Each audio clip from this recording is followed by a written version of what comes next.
G'day, mate. Luke Ford here, talking to historian J. Otto Pohl. Otto, I have a thought to get us started with, like a very basic question, like who benefits from this latest conflict with Israel and Hamas and the Palestinians? So it's really hard to find a list of people who benefit because America is not benefited by this conflict. I think that's pretty clear. Joe Biden flying to Israel in the middle of this conflict just seemed absolutely insane and very much against America's best interests, as America's support for Israel was a significant reason that Al-Qaeda attacked us on 9/11. So the United States does not benefit from this latest flare-up. Now, it's hard to see how Hamas benefits in the long term because I assume it's going to be pretty much wiped out as a military unit. The Palestinian Authority should seem poised to benefit if it can get its act together. China doesn't really benefit because it's very likely to have to pay, a lot more for oil. But there is one key player who does seem to obviously benefit, and that's Russia and Vladimir Putin. And he seems to be encouraging all sorts of proxy wars, which are distracting the United States. So I assume that Putin benefits from this. You've got, in all likelihood, higher gasoline prices. You've got the United States distracted from arming and supporting Ukraine. World attention is shifted from the Ukraine conflict. Does Putin and Russia benefit from this Hamas versus Israel conflict? Does anyone benefit? Who are the parties that benefit from this? What do you think, Otto? Well, I think Russia benefits mainly because it brings to the point there's not enough arms or money from the United States or willingness to give that much to both Israel and Ukraine. So it looks like in the conflict between that the Ukrainians are going to lose out. The amount of assistance they're receiving from the U.S. has already been drastically cut. So the Ukrainians will probably have to cut a deal which they lose territory that they claim. And that, of course, will benefit Russia. And if the Russians are no longer having to fight, if there is a armistice in Ukraine, they obviously benefit that way too. I'm not sure, other than strengthening ties with places like Syria and Iran, how much they directly benefit from the conflict with Hamas. But the ramifications, certainly for Ukraine, definitely help Russia a lot. But I think Hamas thought that they could benefit long term. It can be difficult to see out, but they're making a huge gambit that if they make a huge sacrifice here, that it will turn kind of the pivot the framing of the conflict more in their interest over the next couple of decades. Now, whether that will happen or not, I don't know, but I think they were making a big gamble because nothing else was working as far as the moving towards their goals versus the Israelis. And, theoretically, Iran benefits. It makes it, everyone's talking about Iran right now. But, I mean, there are a lot of downsides for Iran as well. Do you think Iran is benefiting from this conflict? They benefit in some ways. I mean, for a long time, despite being Persian and having a large Azeri minority and not being Arab, they've been the only kind of remaining openly anti-Zionist power. Other states like Egypt and Jordan, even Saudi Arabia and the Emirates were moving to establish diplomatic relations and normalize relations with the state of Israel. That's not something that's been on the horizon for the revolutionary government in Iran ever. It's kind of a principle of theirs, despite not being Arab. So it's kind of the leader, I guess, in as the militants or rejection. I guess they used to call it the rejectionist, right? The three no's from Sudan. Iran benefits somewhat that way. But again, Hamas has its own agency, so they weren't ordered by Moscow or Tehran to make the attack. They decided that on their own, believing that in the long term they would benefit. But how long they're thinking, I don't know. I'm guessing several decades. So at this point, to try and calculate it was difficult. I mean, if the Israelis succeed in pushing the Palestinians out of the Gaza Strip, if they can push them into Egypt or have them resettled elsewhere, obviously that plan by Hamas might not work. But if the outflow of people is not complete, say it's, they lose 30 to 40% of their population, they still might think that they benefit over a course of maybe a half a century. But I mean, it's hard to say because Hamas isn't giving any candid interviews to anybody at this point. Right, and off the top of my head, it doesn't seem that most critics of Israel are really going to benefit because suddenly Israel's united. Prior to October 7th, like Israelis were at each other's throats. Now suddenly Israel's united. What do you think? Well, that's true, but that happens with every war. At this one in particular, yes, you're right. That internally there was almost a movement by, I guess, the more left-wing members of Israeli society to try and remove Netanyahu and the Likud leadership over issues of corruption and other things not necessarily related to the relationship with Arabs. And then, of course, now that you've had this attack by Hamas killing, I think 1,400 civilians. I don't think they have an exact count yet. This, of course, is unified, obviously, the left with Netanyahu. They might not agree on anything else, but they'll agree on crushing Hamas. But I don't think Hamas ever seriously thought that they could overcome those divisions in a conflict. I mean, I'm sure that the smarter Palestinians and Arabs who kind of study the Israelis know about the divisions, but I think they've come to the conclusion that when it comes to, this type of conflict here, they're going to be a Palestine from river to the sea. There aren't going to be very many Israelis siding with the Palestinians. Yuri Davis and Yuri Averny might be the only two. Who are the most eloquent intellectuals or spokesmen or pundits making the case for the Palestinians? Oh, well, Said is dead, and so Said was not particularly my favorite, but he did write one kind of basic primer that kind of set out the Palestinian position, the question of Palestine, and it was specifically aimed for Americans that had no background really in the issue. So that's a fairly decent book, but it's very basic as to what the Palestinian grievances are and the kind of history of trying to resolve them. Rashid Khalidi, who took over from Said at Columbia, was formerly at the University of Chicago, and is, interestingly enough, the supervisor of my supervisor. So kind of my Urgroßvater for the Urgroß Dr. Vater, I guess is the German word. He's written quite a bit, particularly about the difficulties. The Palestinians don't have a great hand to begin with in 48, and even before then when they were dealing with the British and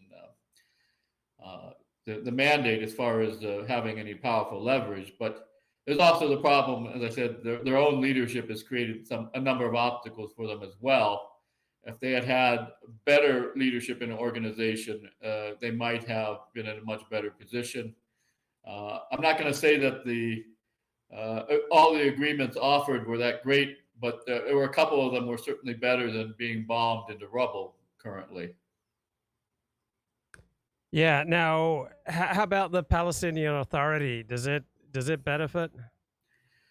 I don't know how it can. The Palestinian Authority is in a bad position for two reasons. One, it doesn't have a lot of power. It's much less autonomous in the West Bank because of the geography and the settlers than Hamas is in Gaza.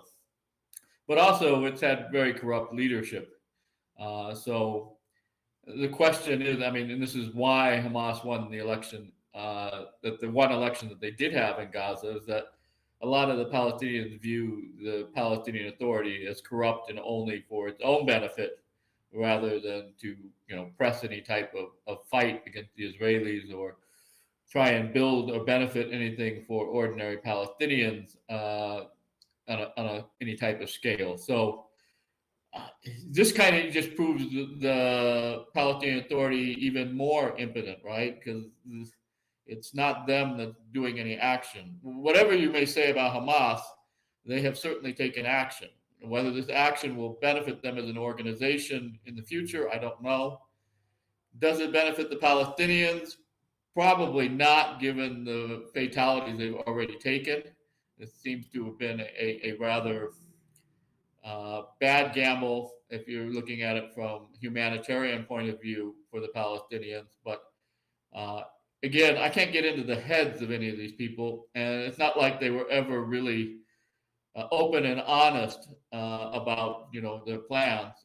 Basically, a lot of conspiracy and clandestine type of thinking among the Palestinian militants, particularly those in the occupied territories, as well as places like Lebanon. Are there any good historians on this conflict who you'd recommend to, at least approach some level of disinterestedness? There are a number. I saw you had the interview with Matthew. He recommended Benny Morris, whose work still holds up. Benny Morris is interesting as he is ideologically very much on the right side of Israeli politics, almost on the Likud side, I would say.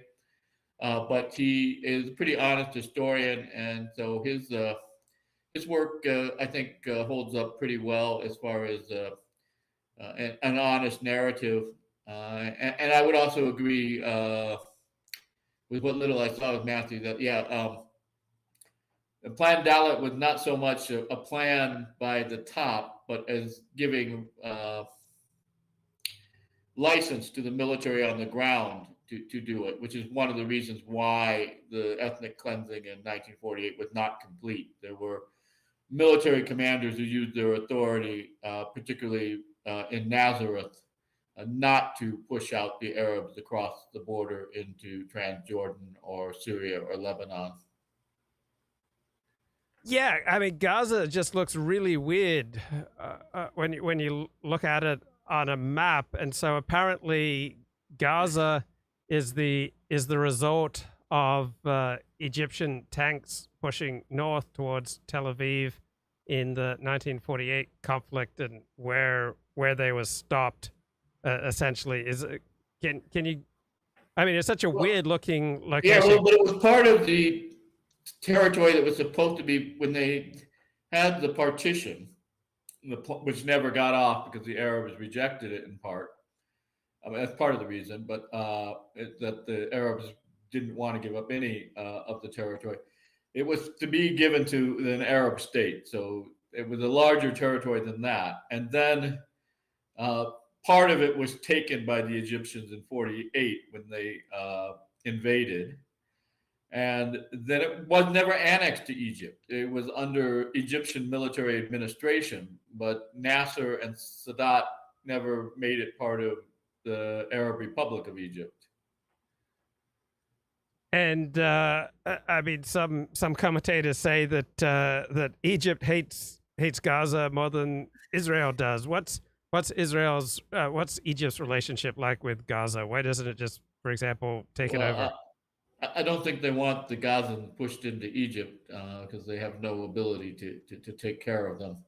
But yeah, none of the Arab states other than Jordan really have been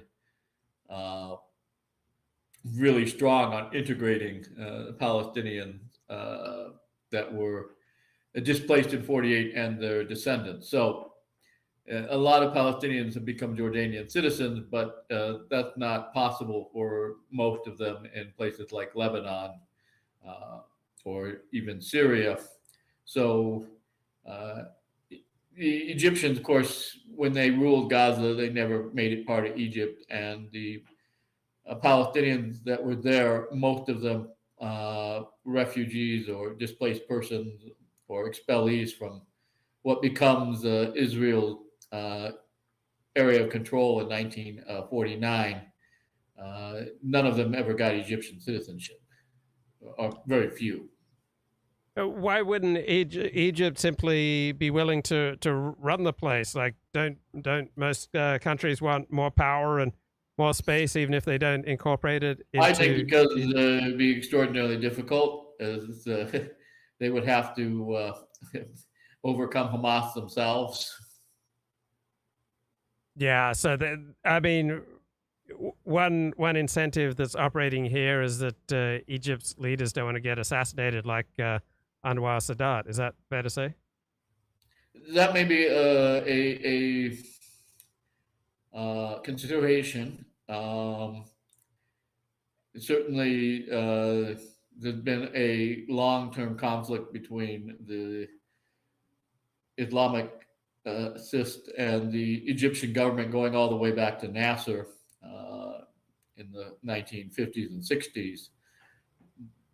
So that's a possibility because Hamas is part of the that Islamist movement in the Arab world. I'm not sure how strong their connections are with groups in Egypt and elsewhere, but certainly they're coming from the same kind of ideological root as being Islamist as well as nationalist. So that is a possibility, but I think it really is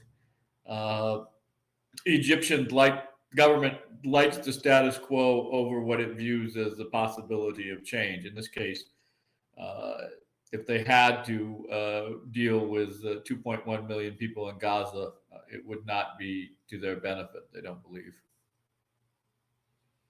Who do you think could plausibly run Gaza after Israel's done smashing it? I don't know. That's an interesting case. I mean, they could do what they did before they kind of just, walled it off and left it to Hamas. But then they've got the problem of trying to keep the control and police themselves, which I don't know if they really want to go back to that. I mean, it's not a huge territory. On the other hand, if they are largely successful in displacing the population outside of the territory, it might not be difficult. So if they move it down, say there's only 200,000 Palestinians left in Gaza, it's possible they could get enough settlers from Israel proper that they could get a Jewish majority there, and it would be much easier to run. But I mean, I haven't seen any plans or any statements by any Israelis what they would do after destroying Hamas. It all seems to be eliminate Hamas as an organization at the end point that they're currently talking about. So if you had to bet your life, so you're strongly incentivized to try to be as accurate in your prediction as possible. What kind of timeline do you think there is for Israel to maintain its independent existence as a Jewish state in the area? That's really hard to say because it depends on all types of things. But I think the gambit by Hamas was that it would shorten the timeline, that it would shift international framing, international support, moving negative opinion towards Israel in the U.S. And other places, and that this would, in the long run, be to their advantage. But I mean, this is very difficult to ascertain because You know, there was a point in the 73 war when it looked like the Arabs were winning, and there was a chance that perhaps Israel would use nuclear weapons. Uh, then they managed to reverse that with using only conventional weapons. But it's hard to say which way the momentum will go because things swing back and forth. And for a long time, kind of the consensus was that there wasn't much the Palestinians could do.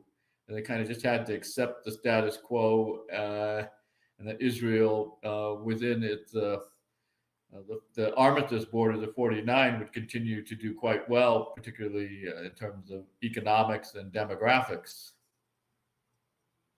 And what about the Islamic Republic of Iran? What kind of life expectancy do you see for an Islamic Republic of Iran as opposed to some other type of government of Iran?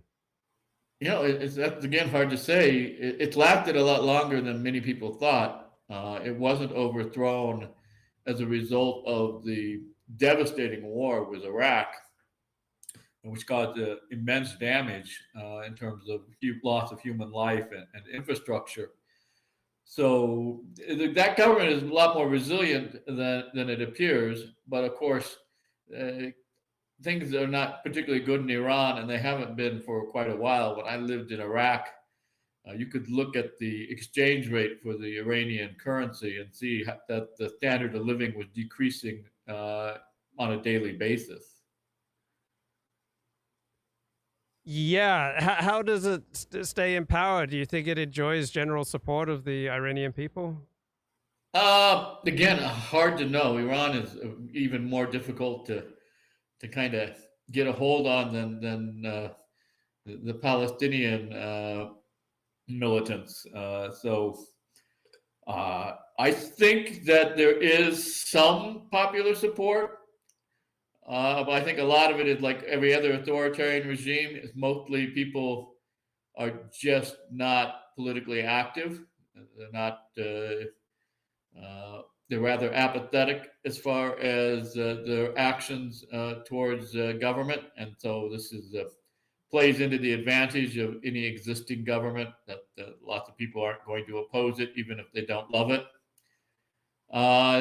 And I think the opposition to Iran is very much split among different ideologies. I mean, in some cases, you have, remnants of the old communist Tudeh represented in organizations like the Mujahideen at Iqaq, and you have some people that would like to have a more democratic, open system. You have people who want to restore the monarchy of the Shah, although I'm not sure how many of those people actually live in Iran as opposed to places like Los Angeles. But yeah, I don't think the opposition, in so much as it even exists in any type of organized fashion, is unified amongst itself. So that also helps the Iranian government in that they are unified, even if they are a minority. Now, why is there behind the scenes being so much, for example, intelligence sharing between Saudi Arabia and Israel, who, on the face of things, have historically been implacable enemies, but now they seem to have, at an elite level behind the scenes, they seem to have quite a cozy relationship? Well, that's been going on for a while. I mean, that started, I think I was still in Ghana when you started having behind the scenes cooperation between the Saudis and Israelis. I mean, a lot of that was driven by the fact that the Saudis and other Gulf Arabs considered Iran to be a much greater threat than the Israelis. So they thought that moving toward normalization and some cooperation, particularly against Iran, with Israeli intelligence would be to their benefit, because they're the main threat to their power, especially in places like Iraq, but also even Lebanon, Yemen in particular.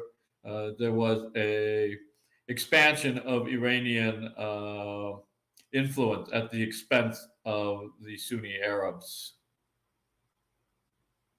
And it's kind of amazing that 99% of Saudis would be strongly opposed to normalization, I would expect, with Israel.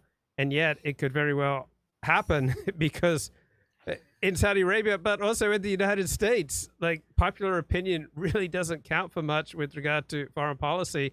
America's already decided that it will be willing to risk tens of thousands of American lives to defend Taiwan, without regard for how the American people feel about it. And you could have a nation like Saudi Arabia possibly reaching a normalization of relations with Israel, even if 99% of their citizens are opposed to it. Am I missing something? No, no. I mean, the monarchy has enough legitimacy that it can, go against the popular will on certain things, and that generally includes foreign policy. So the they had almost actually normalized relations as far as establishing like open diplomatic ties before Hamas attacked, and then the Saudis called it off. But the United Arab Emirates had already established diplomatic relations and direct flights and other expanded open, because there had been a lot of clandestine stuff, as you mentioned before, going on for years, ties with the Israelis.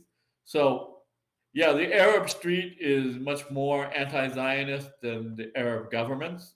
In part, that's because of the geopolitics with Iran being considered a greater problem. But it's also, I think, that the Arab leadership kind of view these things as geopolitical problems, whereas the street, it has more of the old style rejectionist front, what the government of Iran has, viewing of the issue not as a geopolitical one, but as strictly as a moral one, that this is Arab land in Palestine being occupied by foreigners. And so I don't think the frameworks are the same. In the case of Saudi Arabia, you can then the government can establish diplomatic relations with Israel. In the case of Iran, it's obviously not going to happen because they view these things in very, very different ways. Now, am I right that foreign policy is largely a game carried out by the elite, not just in Saudi Arabia, but also in the United States, where you could have 70%, 80% of the American population opposed to something, and yet, foreign policy will be carried out against the overwhelming wishes of the American people? To an extent, but I mean, I'm not sure how long that can go on. I mean, if you get something that goes on for years that is costly, like the Vietnam War, eventually the popular opinion does have a role to play. But I mean, the way the U.S. government has gotten away with it after Vietnam is basically to make the cost to the American people minimal. So there's no conscription, there's no draft, something that would be quite noticeable to the average American. So all these different Sunni Arab governments increasingly making peace with Israel, do you think that they're seeing reality and acting in their own best interests, or have they been hoodwinked by fancy Zionist propaganda? Oh no, I think I said, if you go back, you have to the Iran-Iraq War, and then followed by that the Iraqi invasion of Kuwait and the U.S. First Gulf War. I said Iran becomes a much greater issue for the Sunni Arab states, particularly Saudi Arabia and the Gulf states, than Israel and Palestine. Because the Iranians are right there, and they have been since the first Gulf War, greatly expanding their influence into the Arab states, most notably Iraq. But we could add Yemen, we could add Lebanon, and this, of course, was considered already in I think the early 1990s to be more important strategically, at least, for the Arab Gulf states than the issue of Palestine.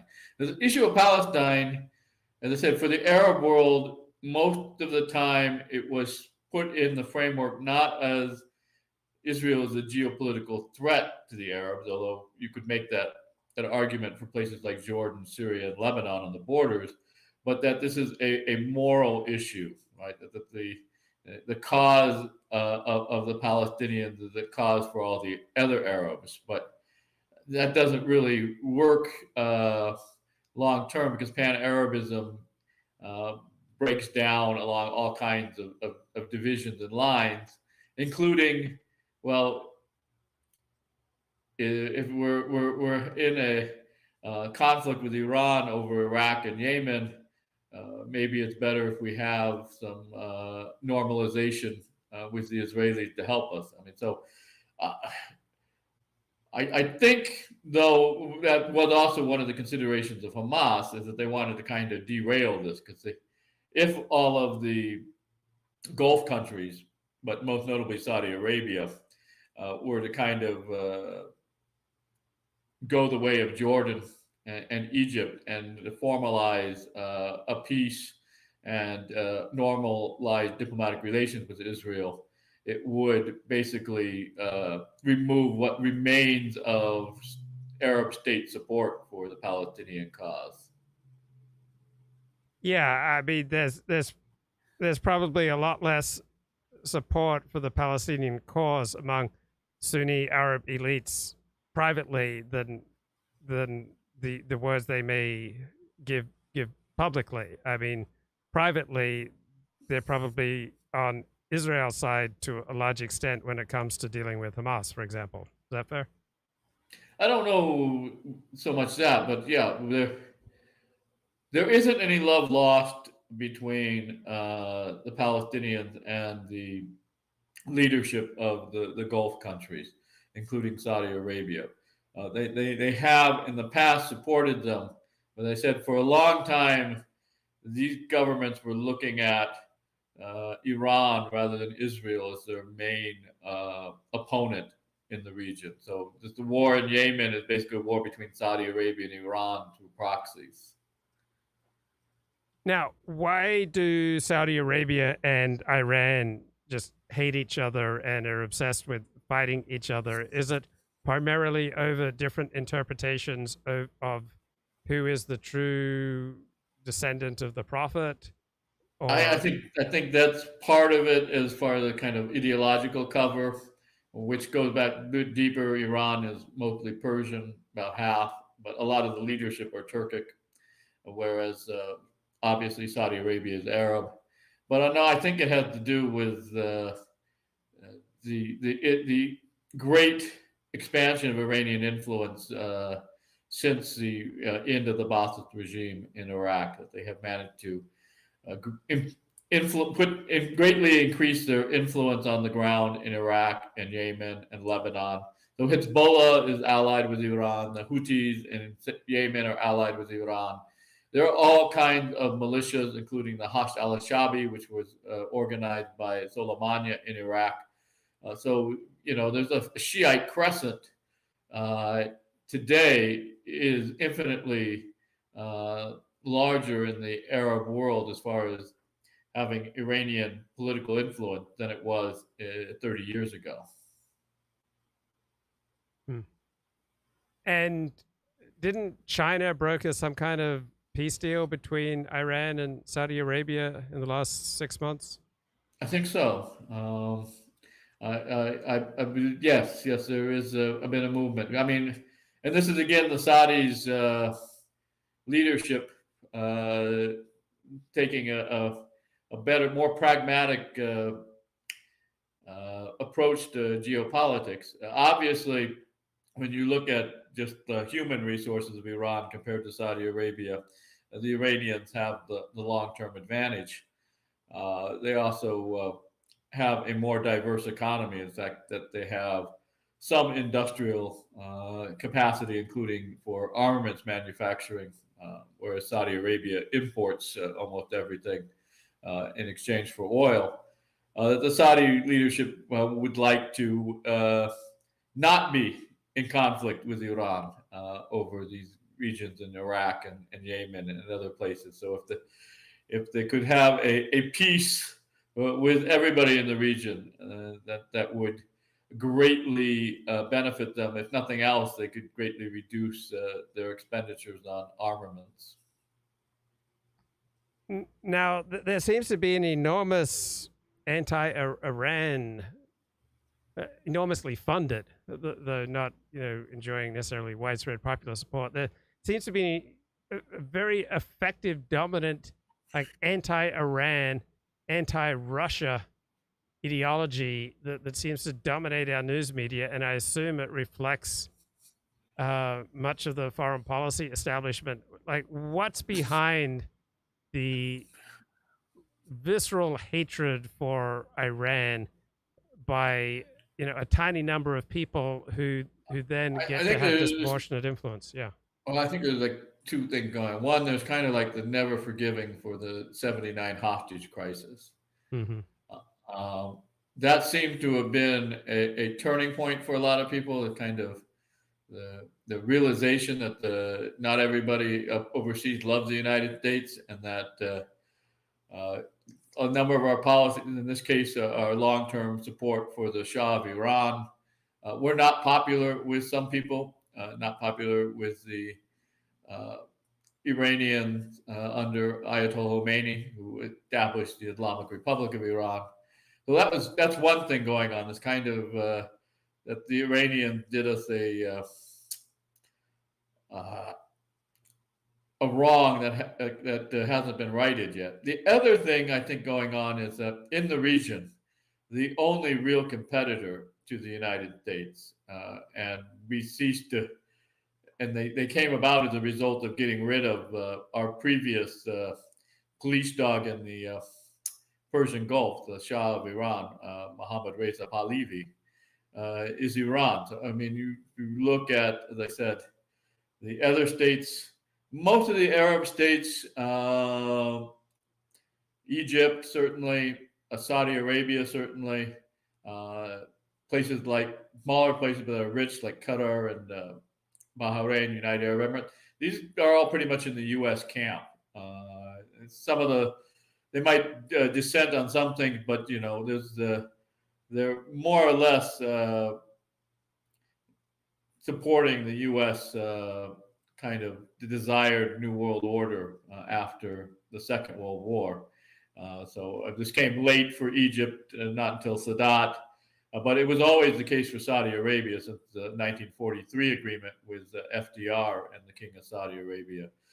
This isn't the case with, of course, the Iranian government. The Iranian government broke away from that and is extraordinarily hostile to all of that, including it's been hostile to the U.S. Allies of Saudi Arabia and, of course, Israel. So, in some sense, it's kind of the inversion, right? We had this very pro-American, westernizing, but authoritarian and corrupt regime in Iran under the last Shah, and the Islamic Republic want to do everything opposite of that. Now, Putin has completely changed his tune with regard to Israel. I assume he's simply acting out his own national best interest because this conflict seems to be very much in his own best interest. So he has an opportunity here to berate the U.S. for failing to secure some kind of deal between Israel and the Palestinians, and by whipping up or supporting or just simply passively benefiting from this Hamas-Israel conflict, it's good for him in all sorts of ways. Any thoughts on what seems to be a dramatic change in Putin's rhetoric towards Israel since the October 7 attack? Well, I don't know whether there's not much to change. He just wasn't saying so much. I think we start to see less friendliness by the Russian Federation towards Israel in the last few years over events in Syria, because the Russians were very much supportive of the government of Assad.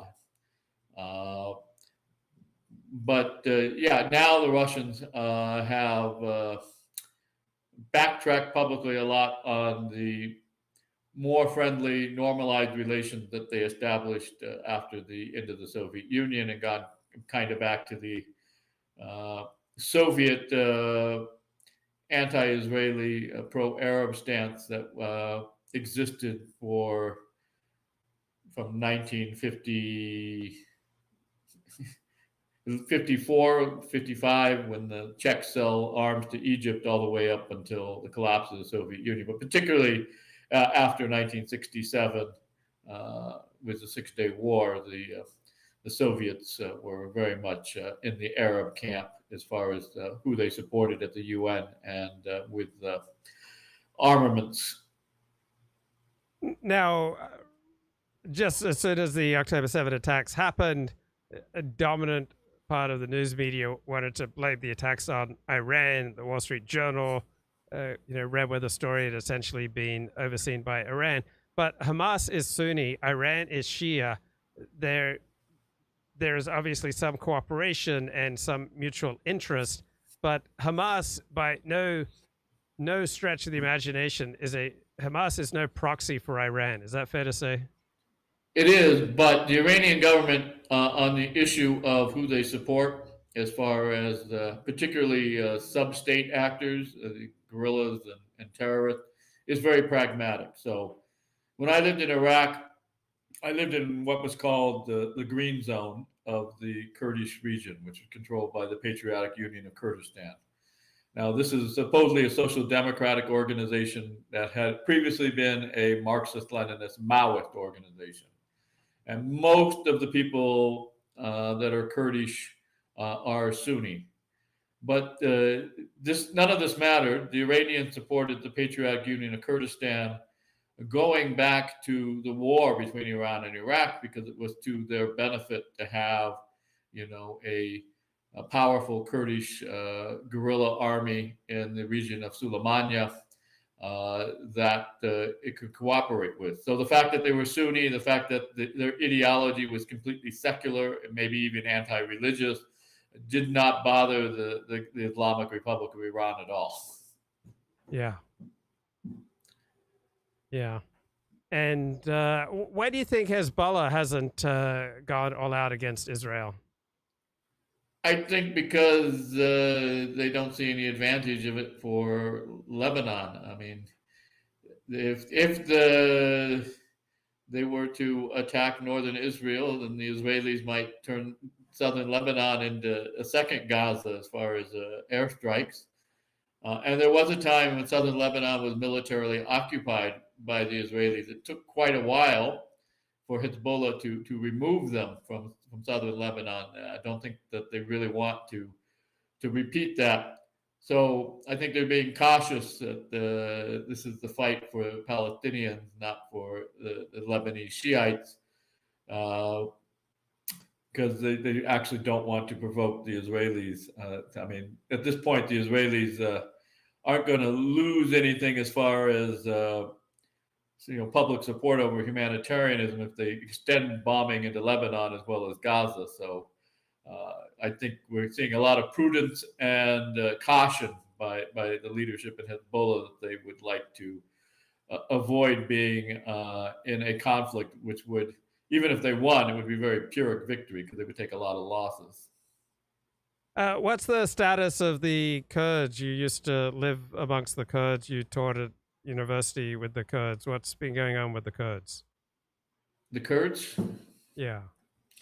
They still are in it. Well, I mean, they're split between Turkey, Iran, Iraq, and Syria, but Iraq is the only place they have any autonomous governments.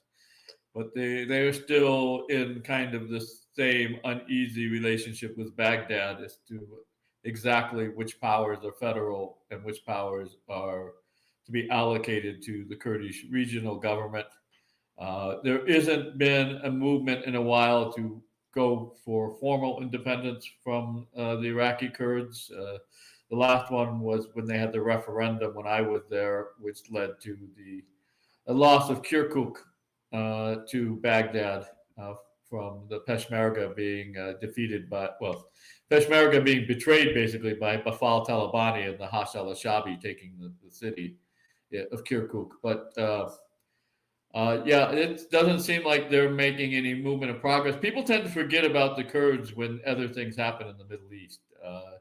They never had, because Iraq and Syria were major Arab representatives in the non-aligned movement, they never had any type of international support the way the Palestinians do among various third world states. And what does Turkey get out of the Hamas-Israel conflict? I mean, Turkey's certainly turned up its rhetorical heat against Israel, but what are its vital national security interests, if any, in the Hamas versus Israel conflict? Well, it takes people's minds away from what the Azerbaijanis, their very close allies, did to Armenia recently in ethnically cleansing 120,000 Armenians from Nagorno-Karabakh. So it's, in that sense, like Russia, it's like look over here, don't look over here, right? The Turks are able to shield their Azerbaijani allies and very close kin. The languages are almost identical from any scrutiny because everybody's paying attention to what is happening in Gaza. So there's that, which is very similar to how the Russians benefit in Ukraine in some senses. Now, why is Azerbaijan taking over Nagorno-Karabakh? What are the incentives that are driving them? This is one of those weird things, but the territory had been settled by Armenians during Tsarist period of time. But there were always kind of transhumanist, kind of semi-nomadic Azeris going in and out of it. But as part of the borders created in the Soviet Union after December 1922, and also with negotiations with Turkey and Ataturk, it was decided that Nagorno-Karabakh, even though it was majority Armenian, very much so, would be under the control of the Azerbaijani Soviet Socialist Republic as an autonomous oblast. And this didn't really matter because everything was under Moscow.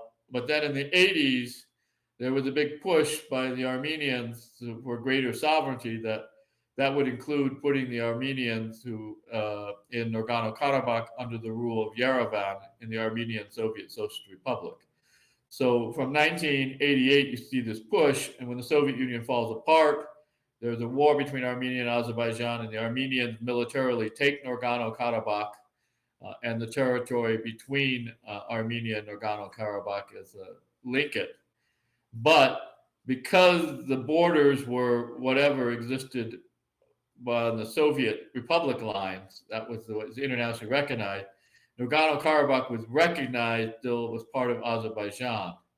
So the Azeris kind of had this international right, as far as that exists under international law, to expel the Armenian military from the Nagorno-Karabakh and the territory slightly to the west, joining it to Armenia. And it took them a while. They had to get a lot of support from Turkey. They got support from Israel. They were at odds, obviously, with Russia and Iran, but they were successfully very recently in retaking that territory, which they had lost for quite some time. And to make sure that it didn't happen again, they expelled all of the civilian Armenians who had lived there for 150 years. Now, it looks like Azerbaijan can just do anything it wants to Armenia militarily. Like, why is Azerbaijan so much more effective than Armenia? A lot more people. They have a lot of oil, which they can use to fund weapons purchases. They have close relations with the Turkish Republic, and they had close relations with the State of Israel as far as military cooperation. Their only real ally of the Armenians were the Russians and the Iranians. The Russians seem to have kind of abandoned them recently. And so this kind of left Armenia in a lurch, which is one of the reasons why they lost Nagorno-Karabakh and why their population was expelled back into, well, it's not the same people, but where their ancestors came from, back into the Armenian Republic. So, yeah, Armenia is geographically in a bad position. Most of what was historically Armenia is the area now in eastern Turkey, which was completely ethnically cleansed by the Armenian genocide during World War I, which means the only place that you have a concentrated Armenian population in historic Armenia was the Armenian Republic, formerly Nagorno-Karabakh, which they've lost, and then also a place called Meskhetiya Javakhetiya. So Javakhetiya, next to Armenia in Georgia, has a large Armenian population, but I don't think they'll be able to challenge Georgian rule over that in the wake of losing the much more important territory of Nagorno-Karabakh. Why doesn't the world or the news media care about the ethnic cleansing of Armenians? Nobody to make them care. I mean, there is a powerful Armenian diaspora, but it's kind of limited to Los Angeles, Fresno, and a few other places, mainly in California.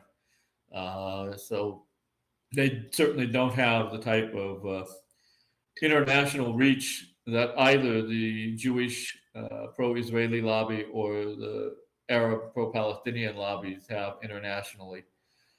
And Turkey is a pretty important country as far as trade with many places.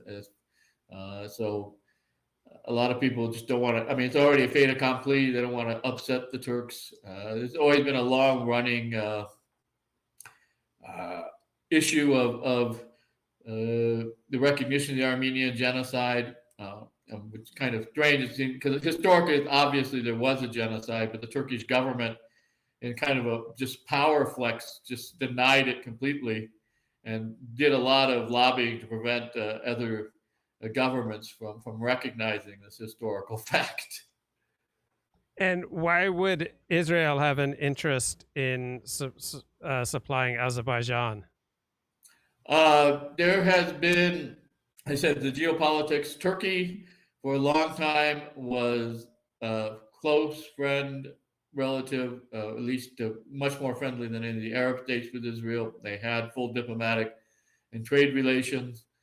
Armenia, I said, their main ally is Iran, which has this militant anti-Zionist stance that is more of a moral issue for them than a geopolitical issue. And Azerbaijan is also the major supplier of oil to the state of Israel. So the Israelis, one of their strategies for kind of surviving the hostility of surrounding Arabs was to make friends with the non-Arabs that bordered the Arab. So that included Turkey, that included Iran while the Shah was in power, and that included Ethiopia. So the kind of these non-Arab powers in the region had historically much better relations with Israel than the Arab states did. And Azerbaijan kind of just followed the lead of Turkey in that. Now, is there a great deal of contempt, say, among Iranians and the Turks for Arabs? Do they make invidious assertions about Arabs and camels? Some of them do. There is an Arab minority in both countries, and they're not particularly persecuted.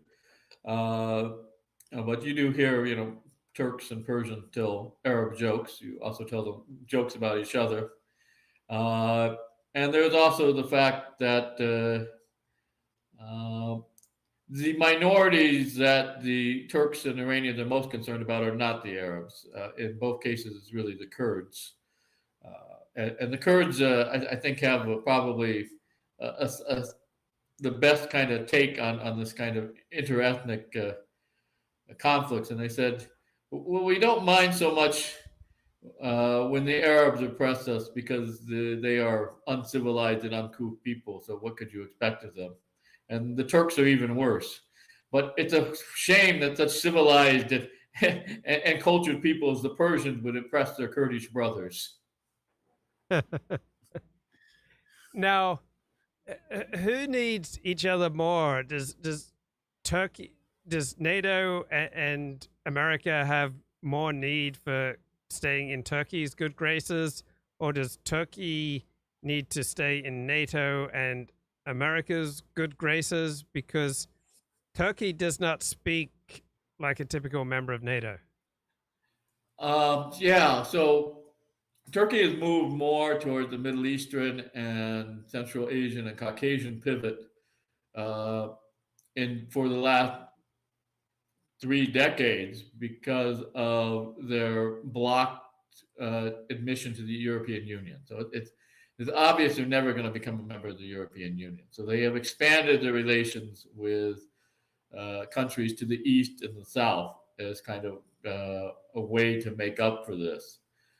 But the whole existence of NATO was kind of an anachronism because it was meant to oppose the Soviet Union, which hasn't existed for 30 years. Right? So the whole Soviet position in the Caucasus, right, doesn't exist. Now we have instead independent Armenia, independent Georgia, independent Azerbaijan, and Azerbaijan and Armenia at war. Of course, Armenians and Turks have a long history of conflict, as do the Azeris and Armenians. So, in a sense, they've gone back to the kind of pre-Soviet configuration. The Soviets kind of froze those conflicts in the Caucasus by having total control over the region. What do you make of Joe Biden's trip to Israel? Just absolutely unprecedented in American political times. I can't think of any other politician who would have done that except for possibly Donald Trump, and that's just because he's so unpredictable. I don't know. My own personal feeling about all these conflicts is that the more the U.S. can remain neutral, the better for the United States. And that there isn't any side in most of these conflicts, particularly those that have an ethnic basis, that is going to be beneficial to the majority of Americans. Obviously, there's some people who make profit off of various conflicts, and there are some people that have various connections. But for the most part, the kumbaya version of history where Kurds, Arabs, Turks, Persians, and Jews are all going to hold hands and sing kumbaya is not going to happen. So there isn't ever going to be a time when all these people love each other. And there's never going to be a time when if one of them who thinks they're aggrieved, who has power, isn't going to attempt to use it in some sort of way, even if it's kind of just totally symbolic. And that's what you see again and again with various Palestinian movements, things like plane hijacking, things like the recent attack by Hamas. They make a lot of visual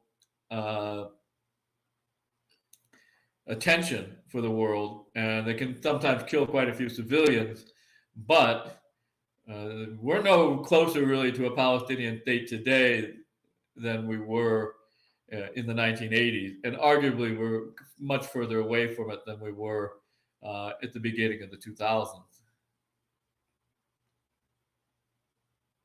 Now, what have you been working on as far as your academic interests over the past couple of years? Well, I had this book published in 2022. It's Years of Great Silence. It's the history of ethnic Germans in the Russian Empire and the Soviet Union, particularly during the Second World War. And I managed to get all the documents out of Moscow that I needed before Russia invaded Ukraine. So this is like one of the last books that got archival access from Moscow, written in English by a Westerner.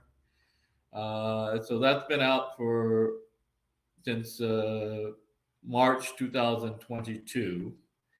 And then I have a book chapter coming in a book. It's on Germans in Kazakhstan. I believe the title is Russian Germans on Four Continents, which is about ethnic Germans from Russia in their dispersal from Europe to Asia and the various other continents, most notably North and South America. And you look a little different. You look like a surfer. Have you taken up surfing? No, I've taken up working as a janitor and nobody cares what I look like. So I've just been too lazy to go to the barber shop. Now, don't you have like familial connection? Is it Azerbaijan or what are those Jan No, countries? Kyrgyzstan. Oh, Yes, I have Kyrgyzstan. family in Kyrgyzstan. Do you get back there much? I haven't in a while. I was back there for a while in 2021. I was there for an extended period of time, and then I came back to the U.S. and for a brief time of 7 months was a middle school teacher, and that was absolutely horrible. There were 2 times I thought I was going to die. First time was actually on Day of the Dead, my Day of the Dead mug, which would have been very fitting. Why did you think you were going to die? I thought I was having a heart attack. My blood pressure shot way up. Just from dealing with kids? Dealing with 130 unruly, undisciplined American 12 and 13-year-olds. Yeah, it's not something I've ever been trained to do. And I was pretty glad when they asked me to resign in exchange for a generous severance package. Wow. And what is it like working as a janitor? It doesn't use a lot of brain power, but I mean, you just get up early in the morning. So I start 4 or 5 in the morning, depending on what day, and you just go through the routine. Although sometimes, like yesterday, I got last hour of my shift. For some reason, somebody shit all over the floor of the men's room. That wasn't very pleasant. And do you get to have any intellectual discussions with your fellow janitors? Not the fellow janitors, because they only have one of us working at a time. But customers, believe it or not. Okay, so you've had some good chats with customers. Yeah, so there's some strange people. Yeah. So every so often you'll meet some guy who's, they may be like a welder, but they'll have like all this weird esoteric knowledge of things. So like I met this guy the other day. He has like a weird esoteric knowledge of like all of the all of the communist movements in the Middle East. Wow. Wow. Did you work as a butcher or some other job in the last couple of years? I was a cashier, and then I moved to being a janitor. So you weren't really a people person? Is that the reason for the move? No, because they wouldn't give me the cashiers. They limit strictly on the hours, and so when their morning janitor retired, they offered it to me so I would stop complaining about not getting enough hours. And are you the only white janitor? Yes, everybody else is Hispanic. And what's the job market right now for historians? Very bad. It doesn't get any better. I don't know what they're looking for. The last job I applied to that I got rejected from, the head of the history department, his main area of research was Brazilian soccer. And the one before that, the woman who headed the history department, her main area of research was French hookers. So obviously, writing political history is no longer in fashion. And what have you been asked to submit a diversity statement? I have one. I have it on my Substack, my diversity statement. I put it up there. Let me see if I can find it. And what was it like crafting that? Well, here, just go ahead and find it, and I'll just fill the space. So yeah, you can it's basically talking about how I have experience teaching all kinds of different ethnic groups in Africa, Asia, and the Middle East. But it's I mean, you've lived it, man. I mean, right. You've been all around. But okay, diversity and inclusion statement.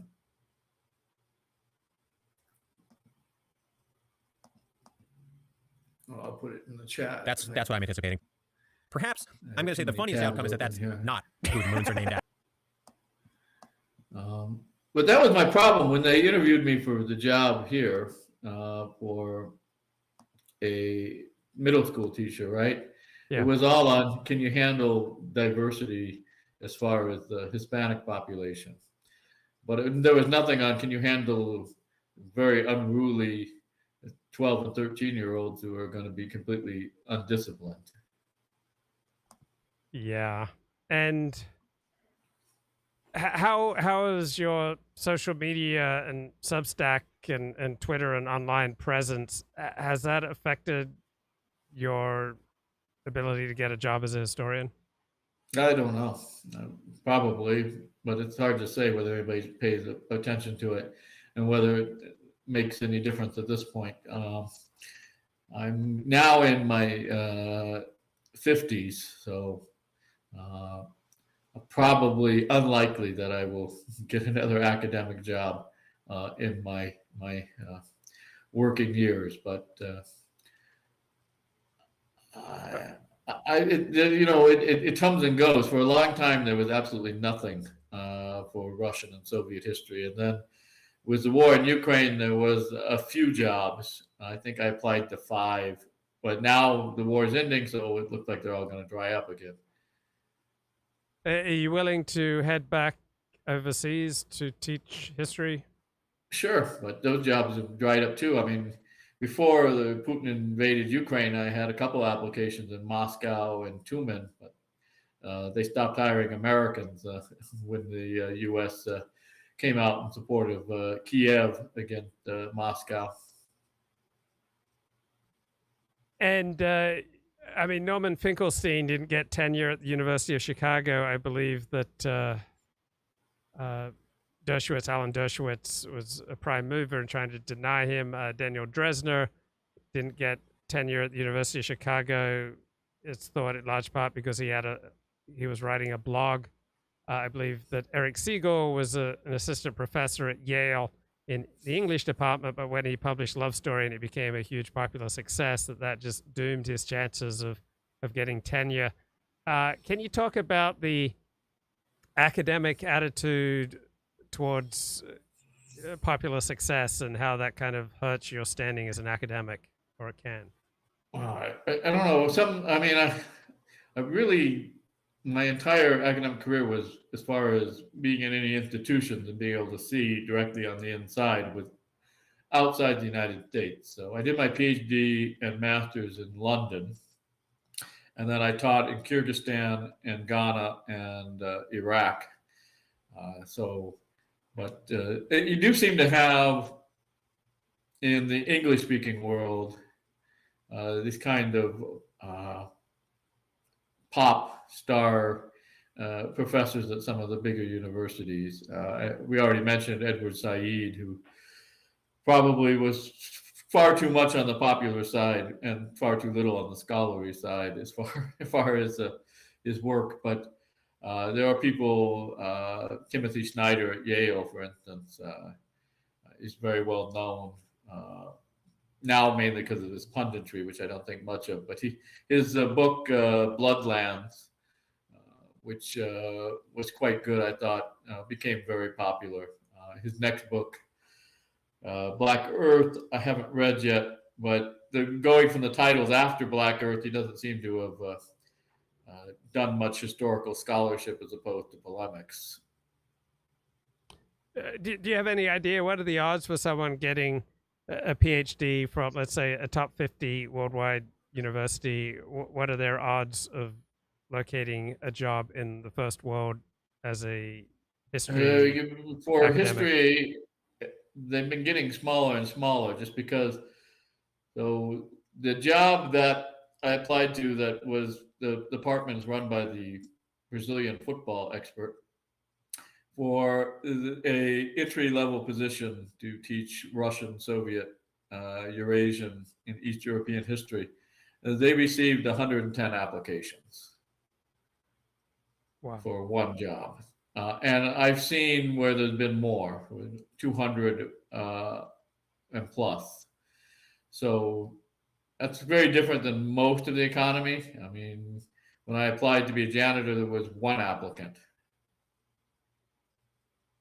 So, how much do you take your job prospects into consideration before you say post on social media, if at all? Of none, because No. it's not going to matter for my current job, and I don't think I have much of a chance of of getting an academic job, regardless of any of that. Simply the statistical odds, right? So let's say everything's even, which they're not, because I'm older, and the subject matters that I write about is not particularly in vogue, as is my methodology, and but really the areas. So like political history has not been something that's been in vogue for a long time. So, but even if it was all even, right, you still only have between 1/2 and 1% chance. That's not very good. You might as well play the lottery. Now, you're not someone who, to the best of my knowledge, embraces what are called conspiracy theories. But on the other hand, Andy Nowicki, who you've done a lot of shows with, does embrace what are called conspiracy theories. So, what's it like doing these shows with someone who has a very different approach to the world? I like Andy. I've met him personally in Lincoln, Nebraska. He came and saw me talk for the 50th anniversary of the American Historical Society of Germans from Russia when I first came back from Iraq. But when we did the last show, it was mostly on kind of just reminiscence on 80s culture. I mean, obviously, there's a political edge to all that, but I don't think we got really into conspiracy theories in that. But I find Nowicki interesting, even though some of his ideas are off the wall, because he's kind of a throwback to the kind of old Art Bell type figures that where you kind of have the kind of conspiratorial thinking, but it's not systematized. So it's not like there is a single conspiracy with a single controller in that type of worldview. There are multiple conspiracies. So you find entertainment and intellectual stimulation from engaging with some conspiracy theorists, even though you don't personally seem to hold any of what are popularly called conspiracy theories? Yes, because I find their point of view, one, interesting because it's not mainstream, and two, while I may think that on the most part that they're wrong, every so often I'll find the little kernels and pieces that I think that are correct. So I mean, even a stop clock is right twice a day. Now, you've got a tweet here. You mentioned you've been blacklisted from working at universities in the US since 2006. Can you elaborate on that? Well, I don't have any hardcore evidence, but I've been told by people that, yes, that the article I wrote comparing Israeli and Soviet ethnic cleansing got me pretty much blacklisted from working in the US because the Soviet-Israeli ties from the 1947 to 1955 are things you can't bring up in public or academia in the U.S. Yeah, that doesn't strike me as absurd, what you just alleged. Like I have no evidence either that you've been blacklisted, but it's certainly not a popular topic to, write a paper on. Did you realize at the time the possible consequences for you of publishing this paper? No, because I came from Great Britain back to the U.S., and in Britain it wasn't a problem. In fact, that's where I got the material. Most of what I got was stuff that had been published in Great Britain as translations from actually Hebrew. Had been written by Israeli scholars and then translated into English. And so, do you think Matt, the Twitter account History Speaks, PhD student at London School of Economics, pro Palestine in his sympathies, but far from being a supporter of Hamas.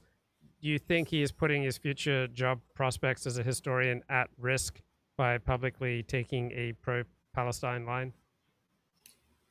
It could be. I mean, again, I don't have any direct insight on exactly how these things work, but yes. I mean, you always hear these stories, supervisors telling their students that while it may not hurt you, there's no gain to be writing a dissertation that is sympathetic to the Palestinians.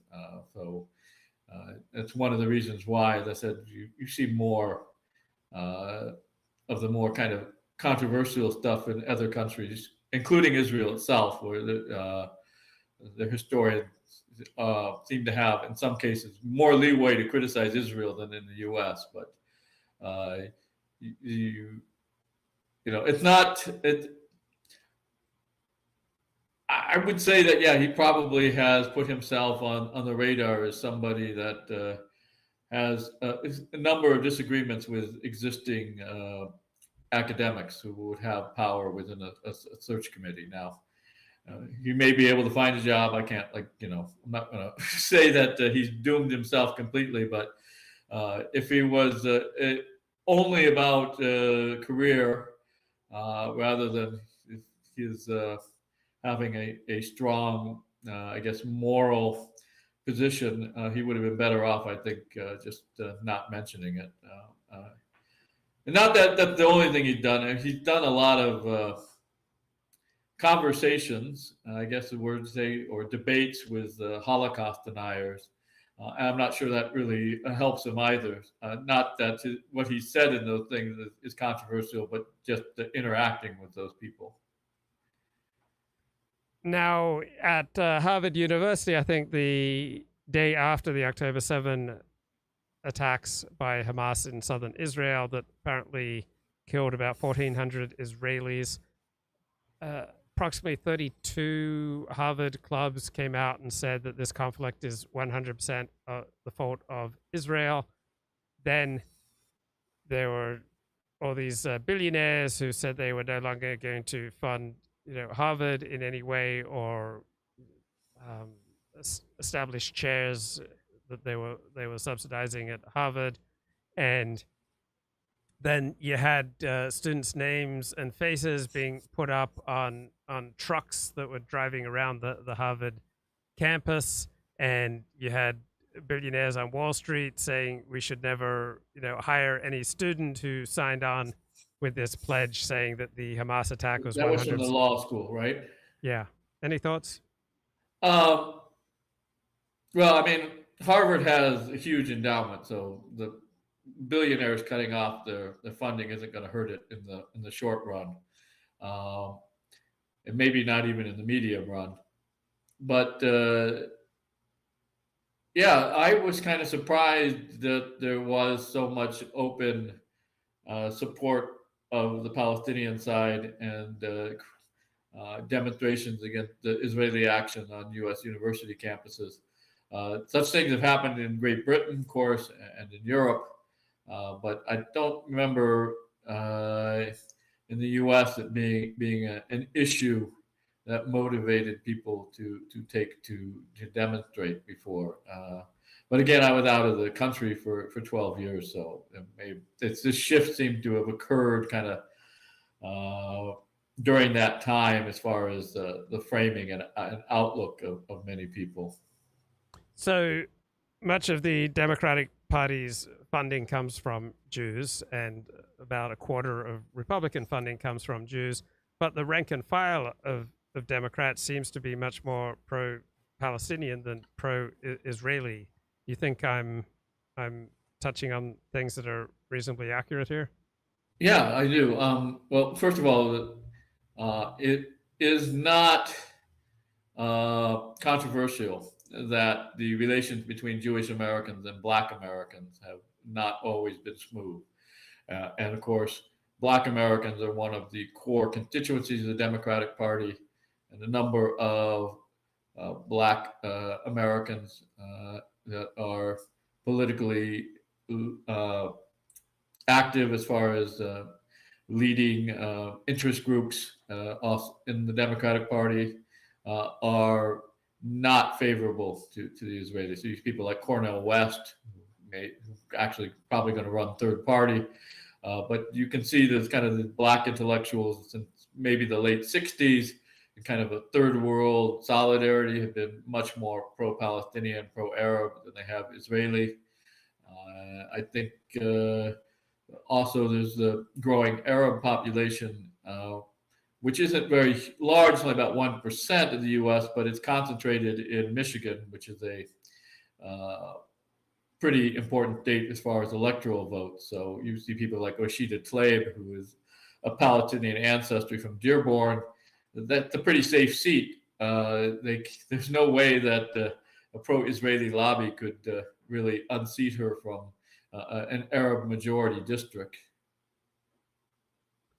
But what do you think is the future of American support for Israel? It seems to me that the demographic trends are against the same intense level of support for Israel. The blacks, a lot of them are hostile. As I said, kind of the third world solidarity among the intellectual class of the African American community. And also, Hispanics tend to just not care about the issue at all. But insofar as there are radicals that not so much among Mexicans, but we see them among Puerto Ricans more often in some of the northern states. AOC is a good example. Tend again to have this kind of third world solidarity idea that so they tend to be more pro-Palestinian than Israeli. So yeah, big chunks of the Democratic base are from demographic groups where their own leadership within those communities is much more favorable to the Palestinians than the Israelis, and that's where a lot of the votes for Democratic politicians have to come from. And Barack Obama, I think, would have been more favorable to the Palestinians, but he probably felt boxed in by the blob. He feels like he was outfoxed by the American foreign policy establishment. Joe Biden, on the other hand, has long been very pro-Israel. That's possible. I mean, Richard Nixon commented, that he felt that he was constrained in the Middle East by special interest groups as well. That he couldn't push through a decisive peace. The Rogers Plan was never fully backed, but it was the first kind of comprehensive peace. But it didn't get the support because of a variety of institutional reasons. But it was obviously a peace agreement that would have been more favorable to the Palestinians than the existing status quo at that time, and much more so than the current existing status quo. So I just expect most people to instinctively side with their side. So I expect that's true. Arabs to instinctively side with Arabs. I expect Persians to instinctively side with Persians. I expect Jews to instinctively side with Jews. That makes sense, but it's not 100%. So I'm sure you've noticed that among these pro-Palestinian commentators and pundits, a number of them are actually practicing Jews, but they're opposed to the Israeli actions in Gaza. Well, yeah, I would expect any Jew who is more devoted to a liberal left perspective on life than a tribal perspective on life, then they should be negative towards the Jewish state, because the Jewish state is, at least in part, an ethnic state. And as a man of a liberal left orientation, you're not going to be down with ethno-nationalism. Is that fair? Yeah, I agree. But you have people that are obviously of the Jewish ethnicity and in some cases of Jewish religious practice, as I said. So that split has existed since before the State of Israel. There was always a small group of anti-Zionist Jews. were you surprised by the ineptitude of the Israelis in Shocked. their ability to defend themselves on October 7?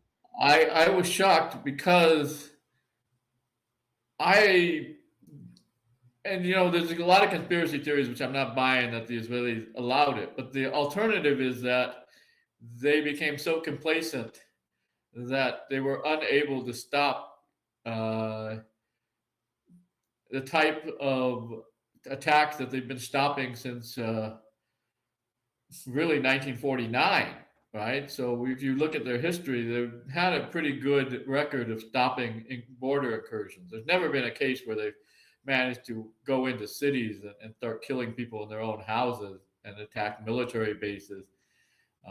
So I don't know what exactly went wrong.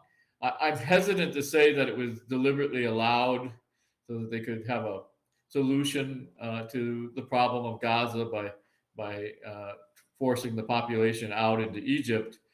But the reaction compared to their historical record shows a huge decline in abilities to stop simple infiltration attacks. Yeah, and I mean, Israel's ability to achieve peace with various Arab states depends upon the aura, the signal that Israel is here to stay, and the absolute ineptitude of the Israeli defense and security apparatus on October 7, throws that into doubt, does it not? And therefore reduces the incentives of Arab states to make peace with Israel. Well, yes, because before this, you had Hezbollah, but the only Palestinian military action that they could point to, where they could say we were able to stand up to the Israelis, was Karama in '68, in which the Jordanian army abandoned this post, and the Palestinian fighters were able to prevent the Israelis from capturing it. So this is purely a defensive move rather than an offensive one like we recently saw, right? But they were pointing to this for decades. See, we did okay against the Israelis once in 1968, but this was much more effective. This was a successful offensive into the territory of Israel that was established in '48, and they managed to kill quite a few Israelis on their own territory and advance into areas that obviously in the past they would never have gotten to. They would have been stopped by the Israeli defense forces.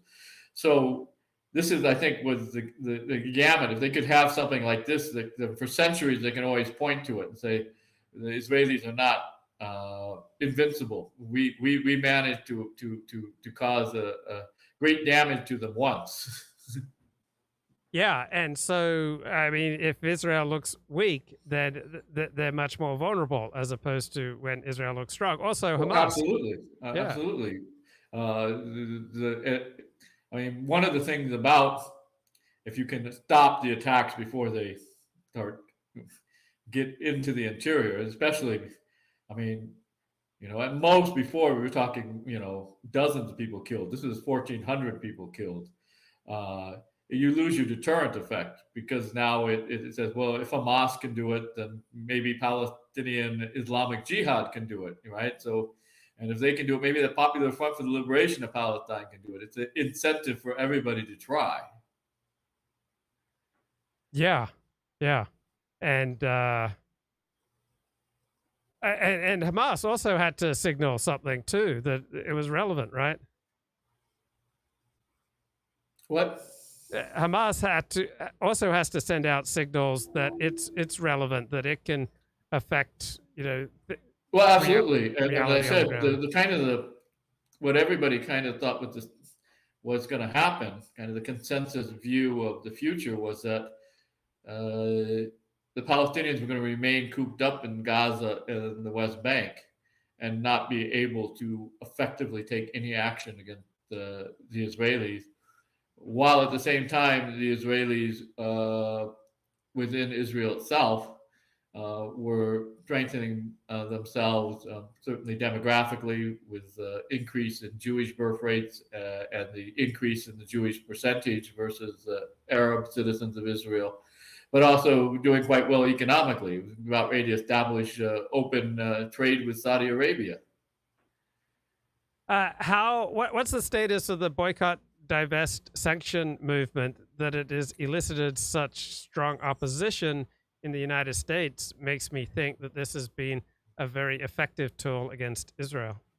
It could be. I don't know anybody personally that's participating in it.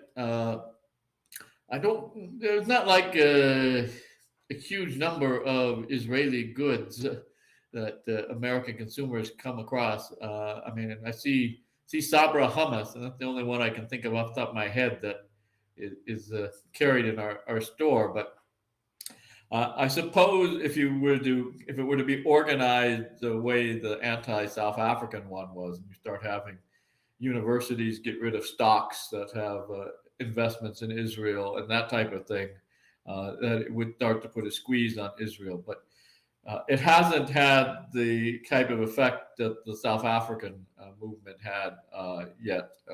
But again, the framing has shifted such that it is possible, because it appears now that among some elements of the U.S. population, there is an active pro-Palestinian organization, even if it's not very strong. This is considerably more than existed during the first and second intifadas.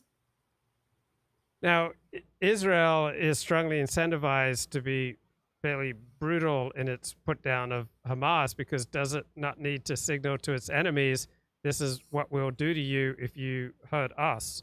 So there seems to be a whole lot of signaling going on that is leading to thousands of dead people.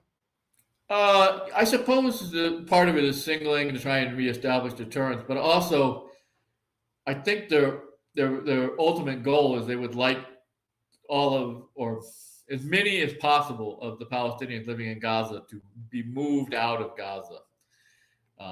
So there's the idea of resettling them in Europe or the United States if they can't force them into Egypt, because the Egyptians won't open the border, right? So that type of mass movement of people requires quite a bit of violence. Usually, people don't generally all leave their homeland without either a massive push factor or a massive pull factor, right? So the bombing is a massive push factor, right? If it's if we stay here, we'll get bombed. We have to leave.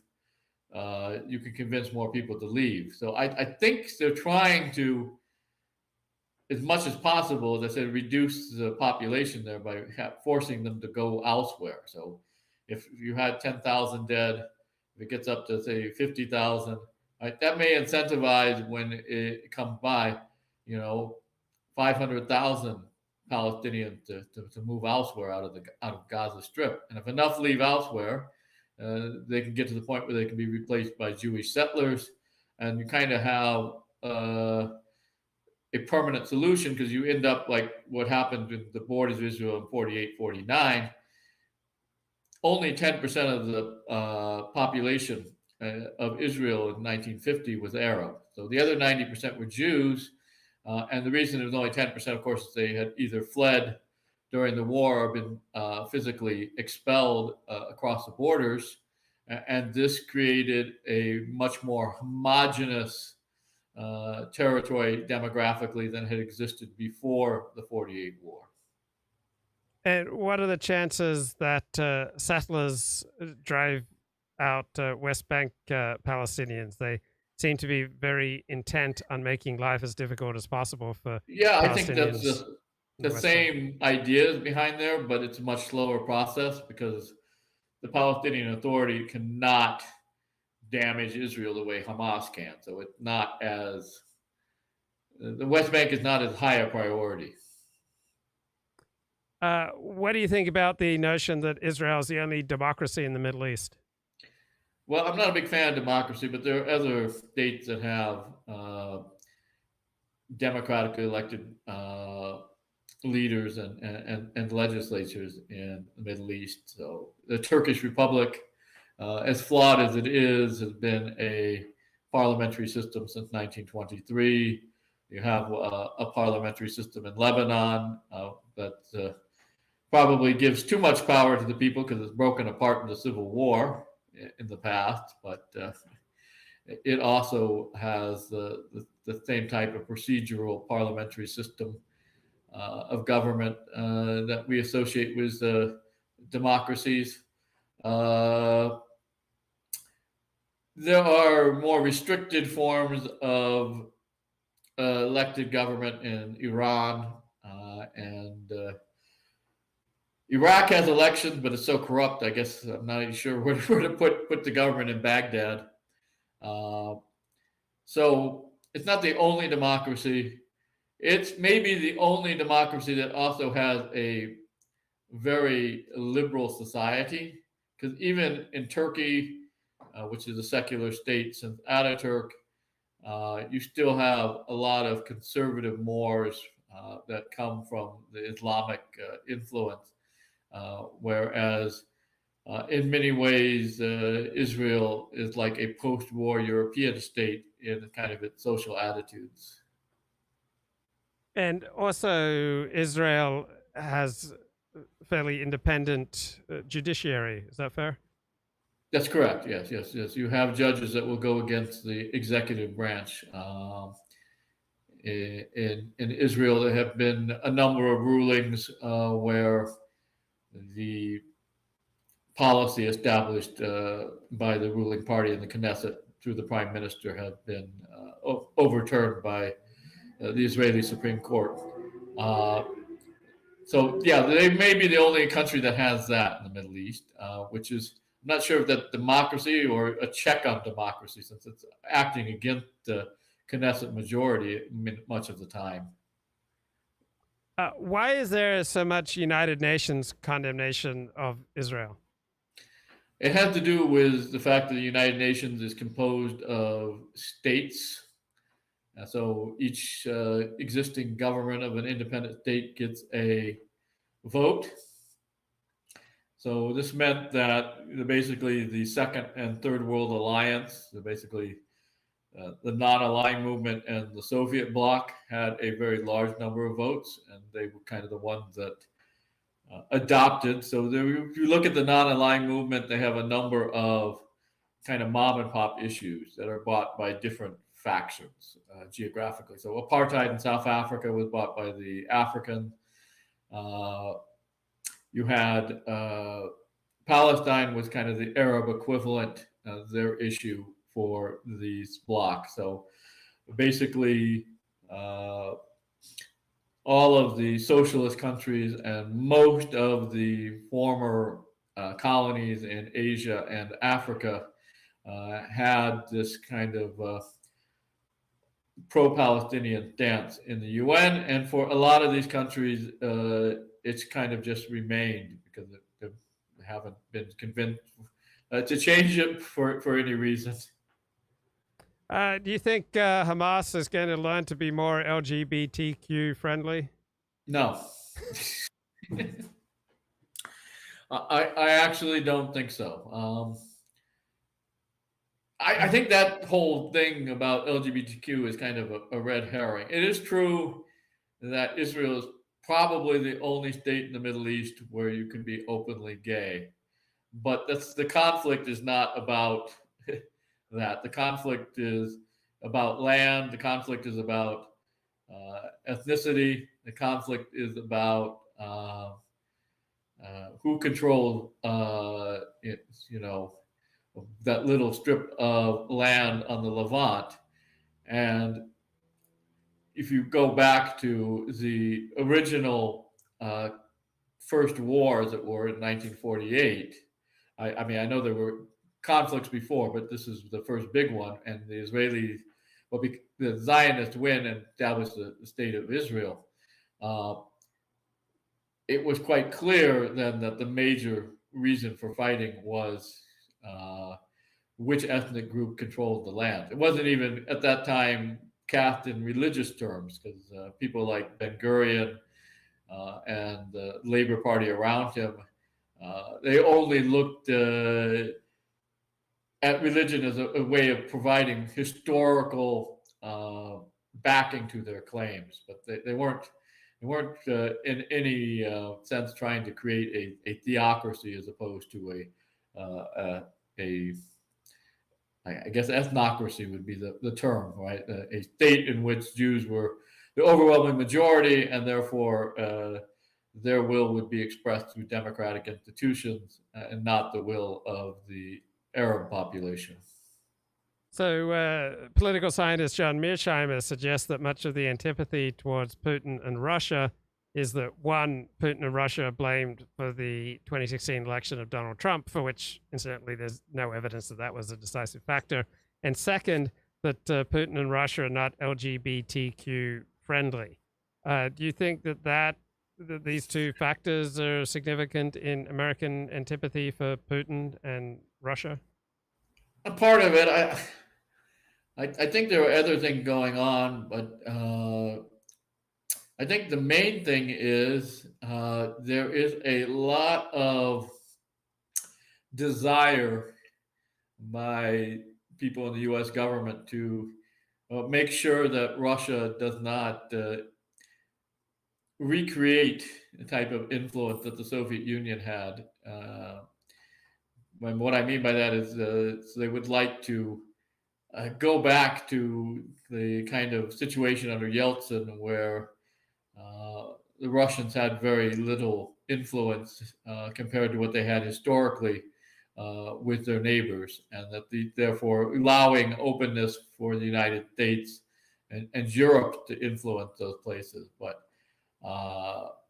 it's obviously not acceptable to the Russians to have a large amount of American influence on the former Soviet republics on their border. Now, I heard John Mearsheimer, he was asked by economist Glenn Lowry, did not Putin's invasion of Ukraine, February 4, 2022, did not that both violate just war doctrine and international law? And Mearsheimer said, yes, it violated both just war doctrine and international law. But this is what we need to understand. When a nation feels that its existence is at stake, which Russia seems to, with the constant encroachment of NATO up to its borders, it will lash out, even if that violates just war theory and international law. And that seems to be a pretty accurate understanding of how the world works. If a nation feels itself at threat, its leaders and its people overwhelmingly will be quite willing to violate international law and just war theory to try to fight for their survival. Do you think that's an accurate read of reality? I think not only that, I think in most cases where you have military intervention, the intervening power does not really care about these international laws except as for optics reasons or morality. I mean, people try and put these conflicts into kind of moral frameworks for appealing to people who are undecided, right? Mm-hmm. But that's not going to convince any of the hardcore partisans, because the fact is, right, if you believe that the ends justify the means for your cause, then this is all kind of irrelevant. And if, like you said, it's an existential issue, then it's even more irrelevant. So these are kind of just kind of the propaganda appeal to try and get undecided people, right? But obviously, in any of these cases, the Russians obviously were not didn't intervene in Ukraine because they wanted to be viewed as humanitarians. They intervened because they thought that Ukraine was becoming far too close to NATO for Russian geopolitical interest.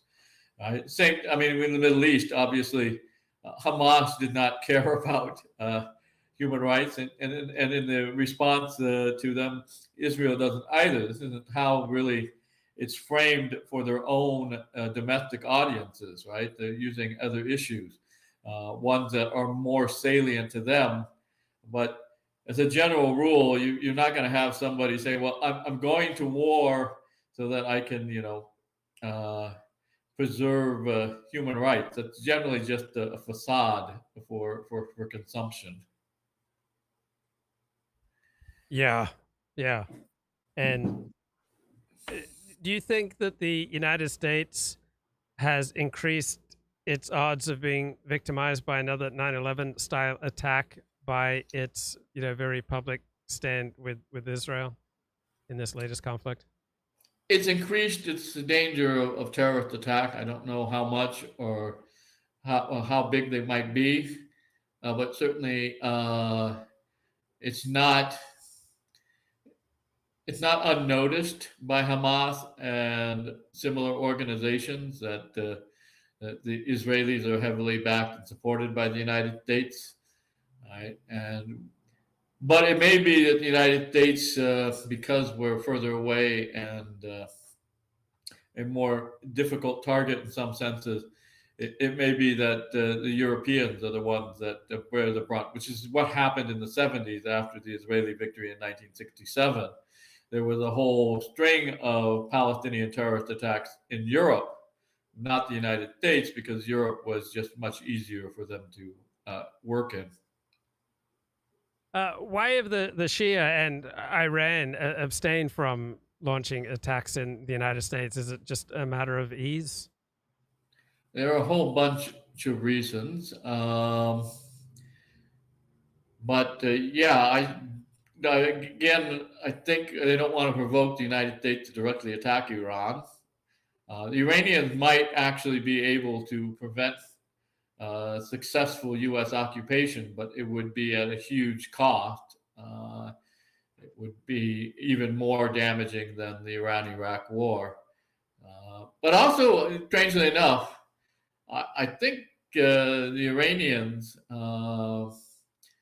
because the government itself has been hostile to the U.S., I think the Iranian populace itself, people who the Iranian government rules over, are more pro-U.S. than many of the Arab populations. But Iran could hurt the United States much more than it has. I know Iranian proxies, definitely they could. But they could be devastating.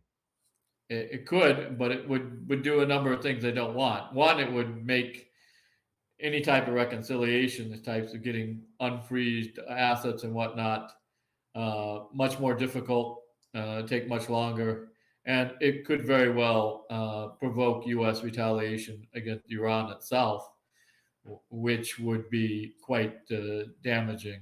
So even if the United States, for instance, had a limited military strike, say, against the southern coast of Iran, it could take out the oil terminals and cause a huge amount of damage to Iran. Could the United States achieve successful regime change in Iran? That I don't know. It would be very difficult. We could do a lot of damage to Iran. Whether we could overthrow the Islamic Republic or not, I don't know. It would be probably a Pyrrhic victory. We would probably have to spend a lot of resources, including human ones, to accomplish that. So I think it's fair to say that tens of thousands of Israelis have been moved out of southern Israel. They've been moved out of northern Israel. So Israel right now sees the October 7 Hamas attack as an existential threat.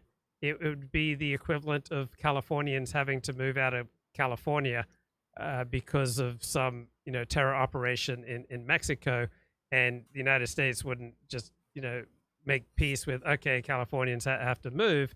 But Israel experienced these October 7 attacks as an existential threat to its existence as it knows it, particularly in southern Israel. Otherwise, they would not have moved over 100,000 people out of these towns. Is that fair to say? Well, I don't know if it's an existential threat to the state, but certainly the fact that the Hamas was able to move in and kill Israelis in Israeli towns. We're not talking about settlements on the border here. Obviously, As I said, I found it shocking that it was able to be done. I didn't think Hamas had the capability. But this is obviously something very different from what has existed before. So yeah, you have now for the first time since 73 an enemy making headway militarily into Israeli territory that we thought was established under Jewish rule by the armistice in 49. Yeah. Yeah. And so you've got a lot of people who, feel like their backs are to the wall, which is why you've got the intensity of the conflict. And until there's some calm brought, you're just going to have a lot more loss of life, I would assume. Well, I suspect that's true. And as I said, I would have thought, and given the military record of the Israelis dealing with infiltration and incursion by Palestinian guerrillas and terrorists, that they would have been een to stop such an attack, right? You wouldn't have gone to this point because you wouldn't have had 1,400 Israelis killed by Hamas. They wouldn't have been able to move that far inland. You maybe had a couple dozen at most. So yeah, it is, I think, psychologically a blow to the Israelis, because the last time the Arabs were able to breach that level of safety for them was 1973, literally 50 years ago. And has there been any improvement in your health from having to do this manual labor and working as a janitor? Has there been any what? Improvement? Yeah, because you have to exercise, I would assume. Oh, improvement in my health. Yeah, actually, I've lost quite a bit of weight. And my blood pressure has gone down a little bit. Unfortunately, and this is probably largely genetics, my blood sugar was pre-diabetic. I've gotten it down some, but I still have to give up all the sugar. But I'm not sure whether that's going to be a winning war or not, because it's mainly genetics, not diet, it appears, that's causing it. Oh boy. Okay, interesting. And what have you been reading lately? Well, I've been reading the Philip Kerr series of the novels about Bernie Gunther, who was a criminal investigator in Weimar and National Socialist Germany. These are fictional, but based upon historical research. Unfortunately, the author is now dead, so there's going to be no new one. And I started reading because I found it on sale, but it's, I guess, topical. Little Drummer Girl by Jean Le Carré. Yes. Yeah. It was originally done in the 80s, so back to the Nowicki conversation, but deals with Palestinian terrorism and Israeli retaliation.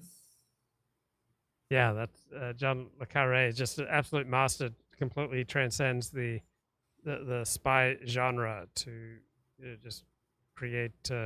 He's just so good at articulating different points of view, and he seems very. Well, I thought it was interesting. The new one version, he has an introduction where he talks about how he did the research, right? So he's got like 4 pages on all these weird things he has to do to meet the various leaders of the PLO, like, and sometimes it doesn't work. Like the guys don't ever show up or whatnot.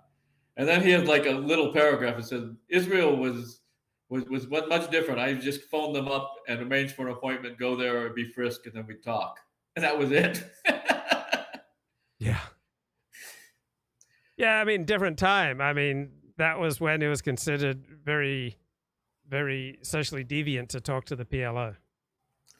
Well, we said the problem was, because it was mainly in Lebanon, was that the PLO was, of course, rightfully paranoid, because other Palestinian factions, various Lebanese factions, and of course the Israelis were always looking to decapitate their leadership. So their leaders were always very paranoid and secretive. So meeting with them was always difficult. Yeah.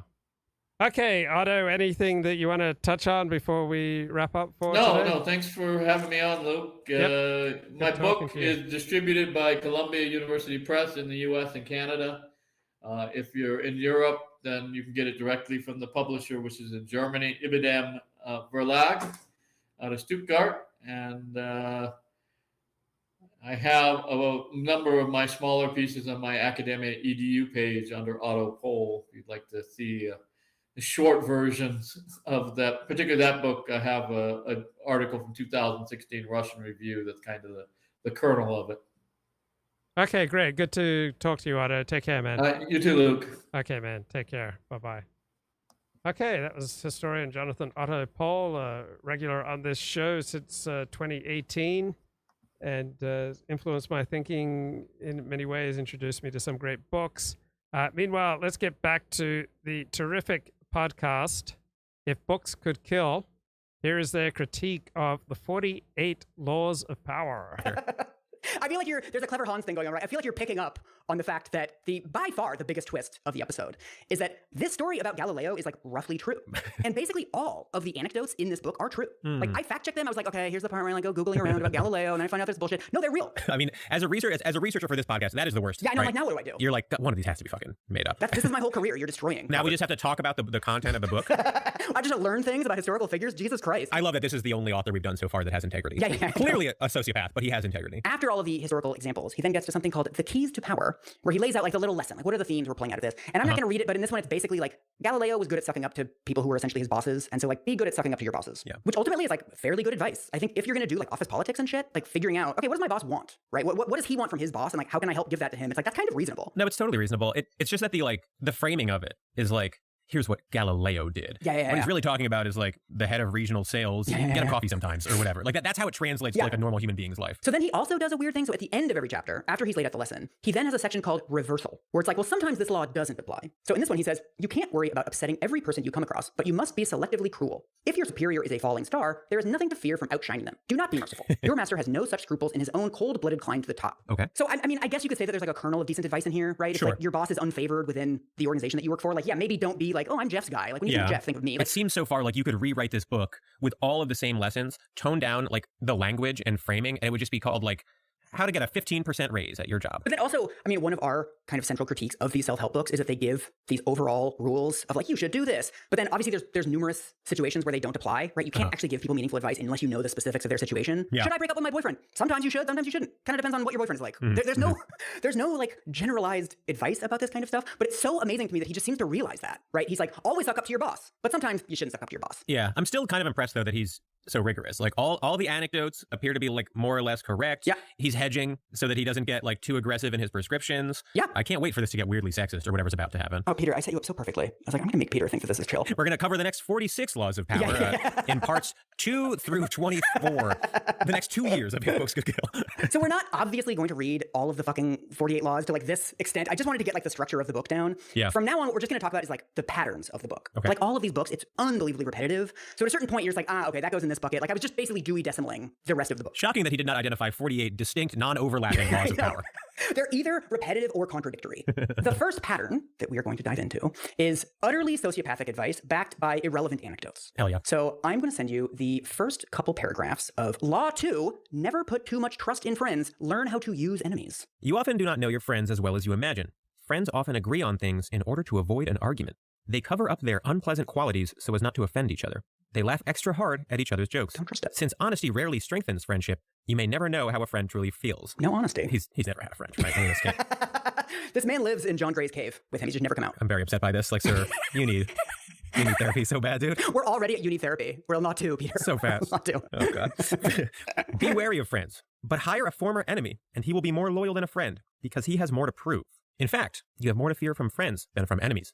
If you have no enemies, find a way to make them. Go make enemies, Peter. You could just write that first paragraph about your friends and then show them that, then they'll be your enemies.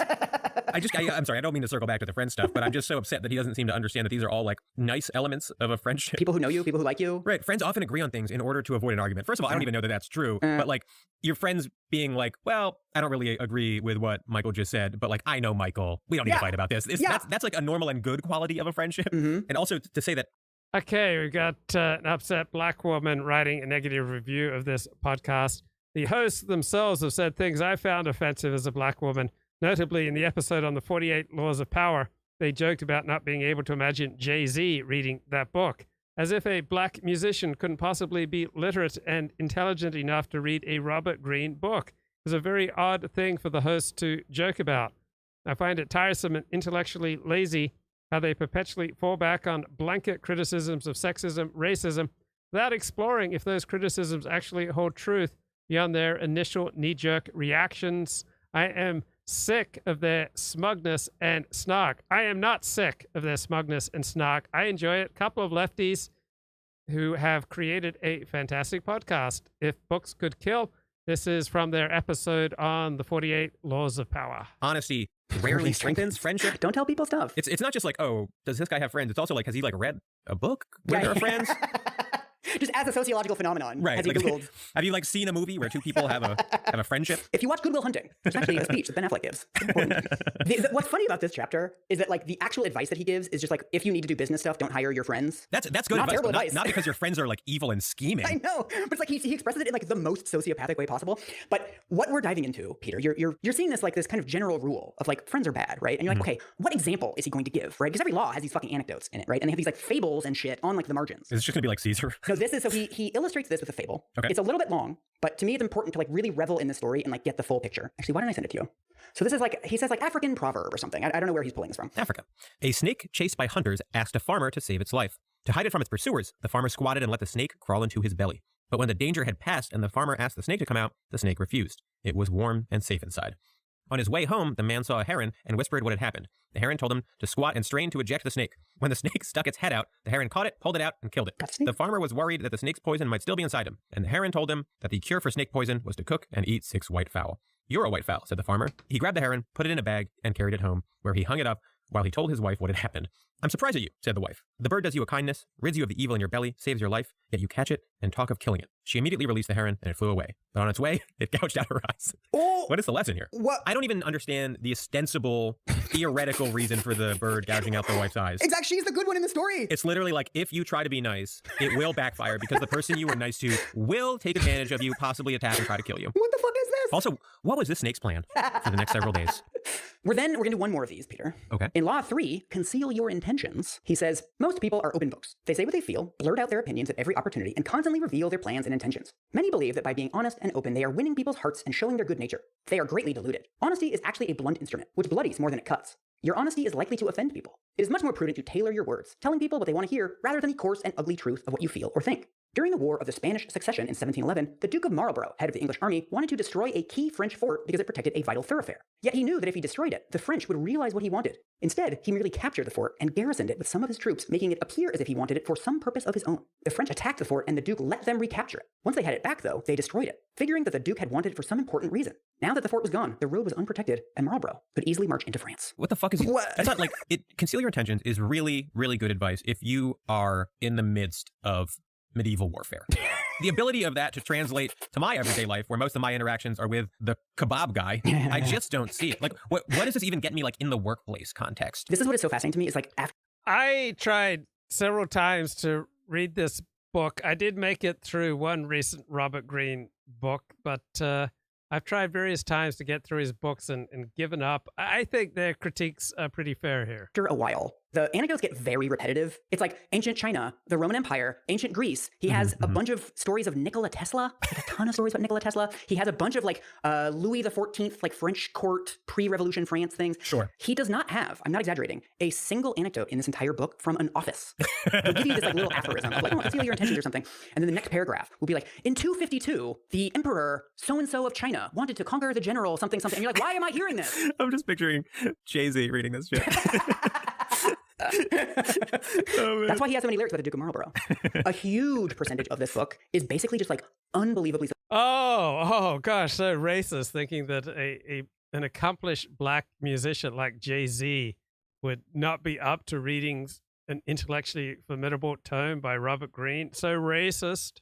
Sociopathic advice. Right. Law 7, let others do the work for you, but always take the credit. No doubt. Law 12, use selective honesty and generosity to disarm your victim. He uses the word victim throughout, which I think is weird.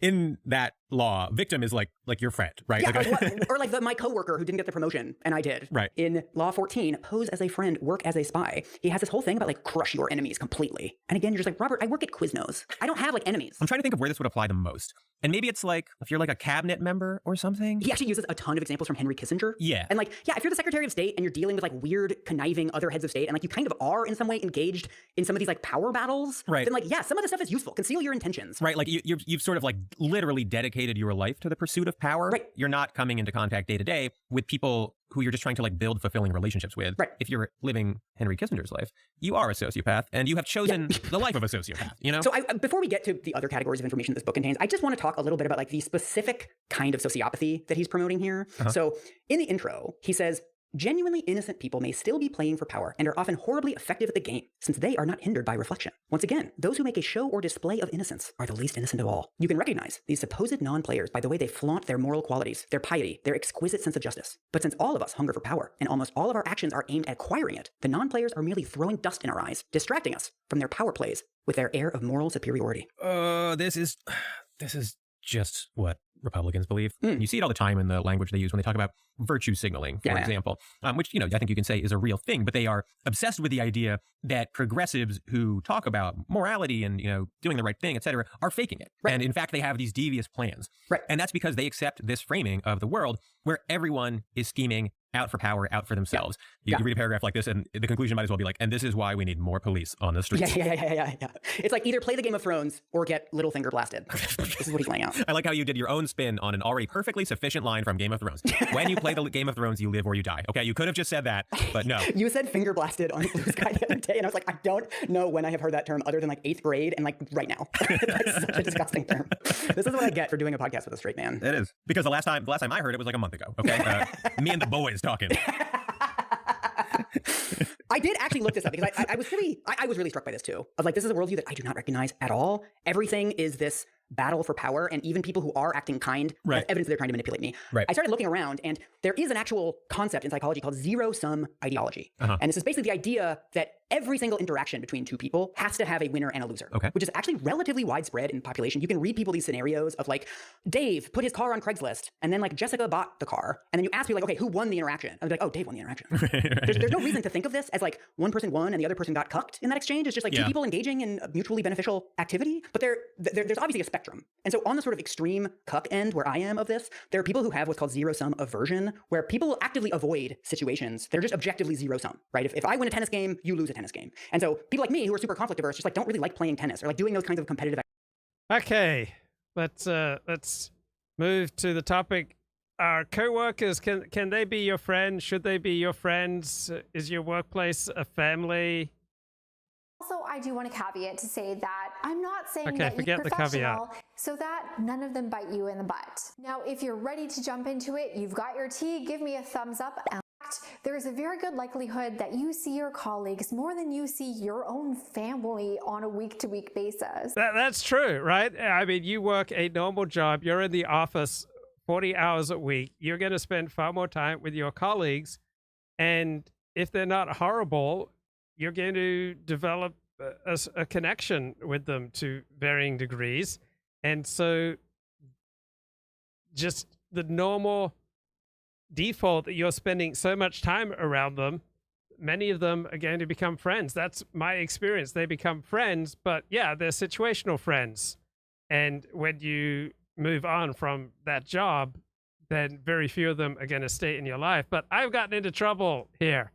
I have often sought inappropriate relationships in the workplace because I didn't want to do the work. Instead, I wanted to like get tight and get deep with people instead of doing my job.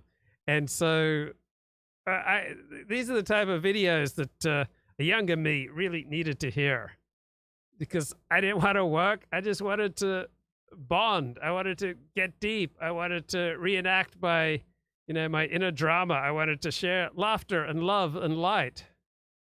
And especially when you have one of those really close-knit office cultures, in an open office when everyone's up in each other's business, it's really easy to cultivate these artificially close relationships. You're going through so many of the same things. You have so much common ground. But the thing that starts to blur the lines is where the professional line ends and where the personal line begins. Here's the thing. I want you to remember. I've had a lot of trouble with this. All right, I remember early on in therapy, one of the first things my therapist talked to me about was boundaries. I didn't really know much about them, but I was just routinely violating other people's boundaries, like inappropriately touching them, inappropriately saying things to them. I was allowing other people, in fact, inviting other people to ride roughshod over what should have been my own normal, natural, healthy boundaries. And so even today, I'm still kind of stunned how I invite disrespect from, so many people in real life. And I'm creating that. Right? I'm building that because I am showing way too much inappropriate levels of vulnerability. This is Heidi Priebe. Or pain or breakups or whatever it is that has been painful for us interpersonally. But I think that a lot of us have a kind of gut instinct around times when we feel like we should be over something by now, but we're not. And a lot of the time, if the thing that we're having trouble This video really helped me because if you watch my videos, I was like wondering why do I encourage disrespectful treatment in real life so often? Why do I encourage so many people to treat me in real life with disdain and contempt? And it's because I am way overdoing the vulnerability. I am oversharing. I am seeking inappropriate relationships, way too intense, like not appropriate to the context. And I found this video by Heidi Priebe, graduate student in psychology. She's researching attachment theory. This really helped me. This answered this question I had: why am I routinely getting treated with disrespect by people in my real life? Getting over is a situation.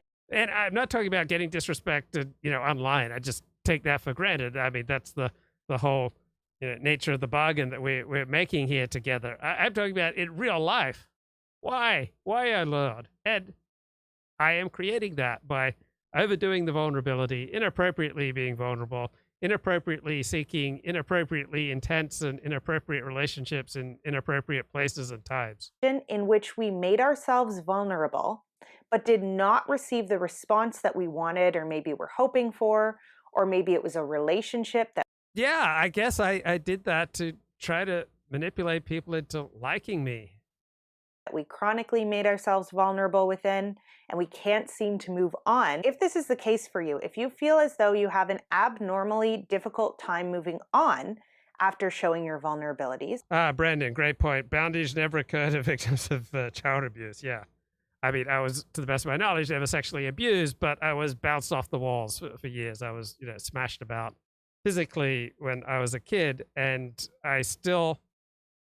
To people who know me in real life, I still emit many of the signs of the beaten stray dog. That stray dog who's been beaten a lot, and you simply raise your hand to scratch your nose, and the dog leaps and bounds away because he's so scared. I still remind many people of that beaten stray dog. It's probable that you are outsourcing too much when you share yourself vulnerably. So what do I mean by that?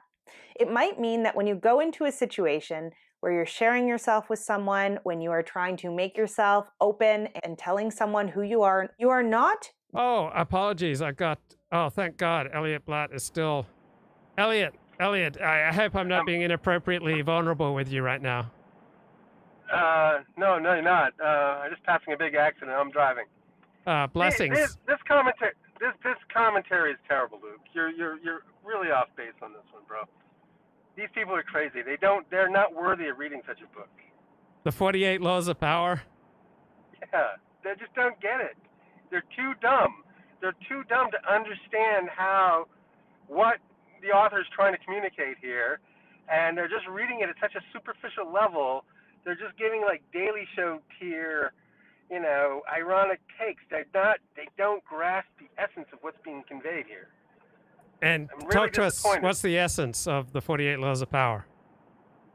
It's how the world works, bro. It's how the world actually works. And how did this book affect or improve your life and your understanding of reality? Dude, I stopped making so many dumb mistakes. So many naive mistakes. I still make mistakes, but I've been able to cut back on them, right? And just not fall into these pitfalls that I used to fall into because I misunderstood power dynamics. It's really like, it's the best software upgrade you can get for your brain, bro. Wow. That's powerful. Yeah. I think you got to stop listening to these glib leftists, bro. They're bad for you.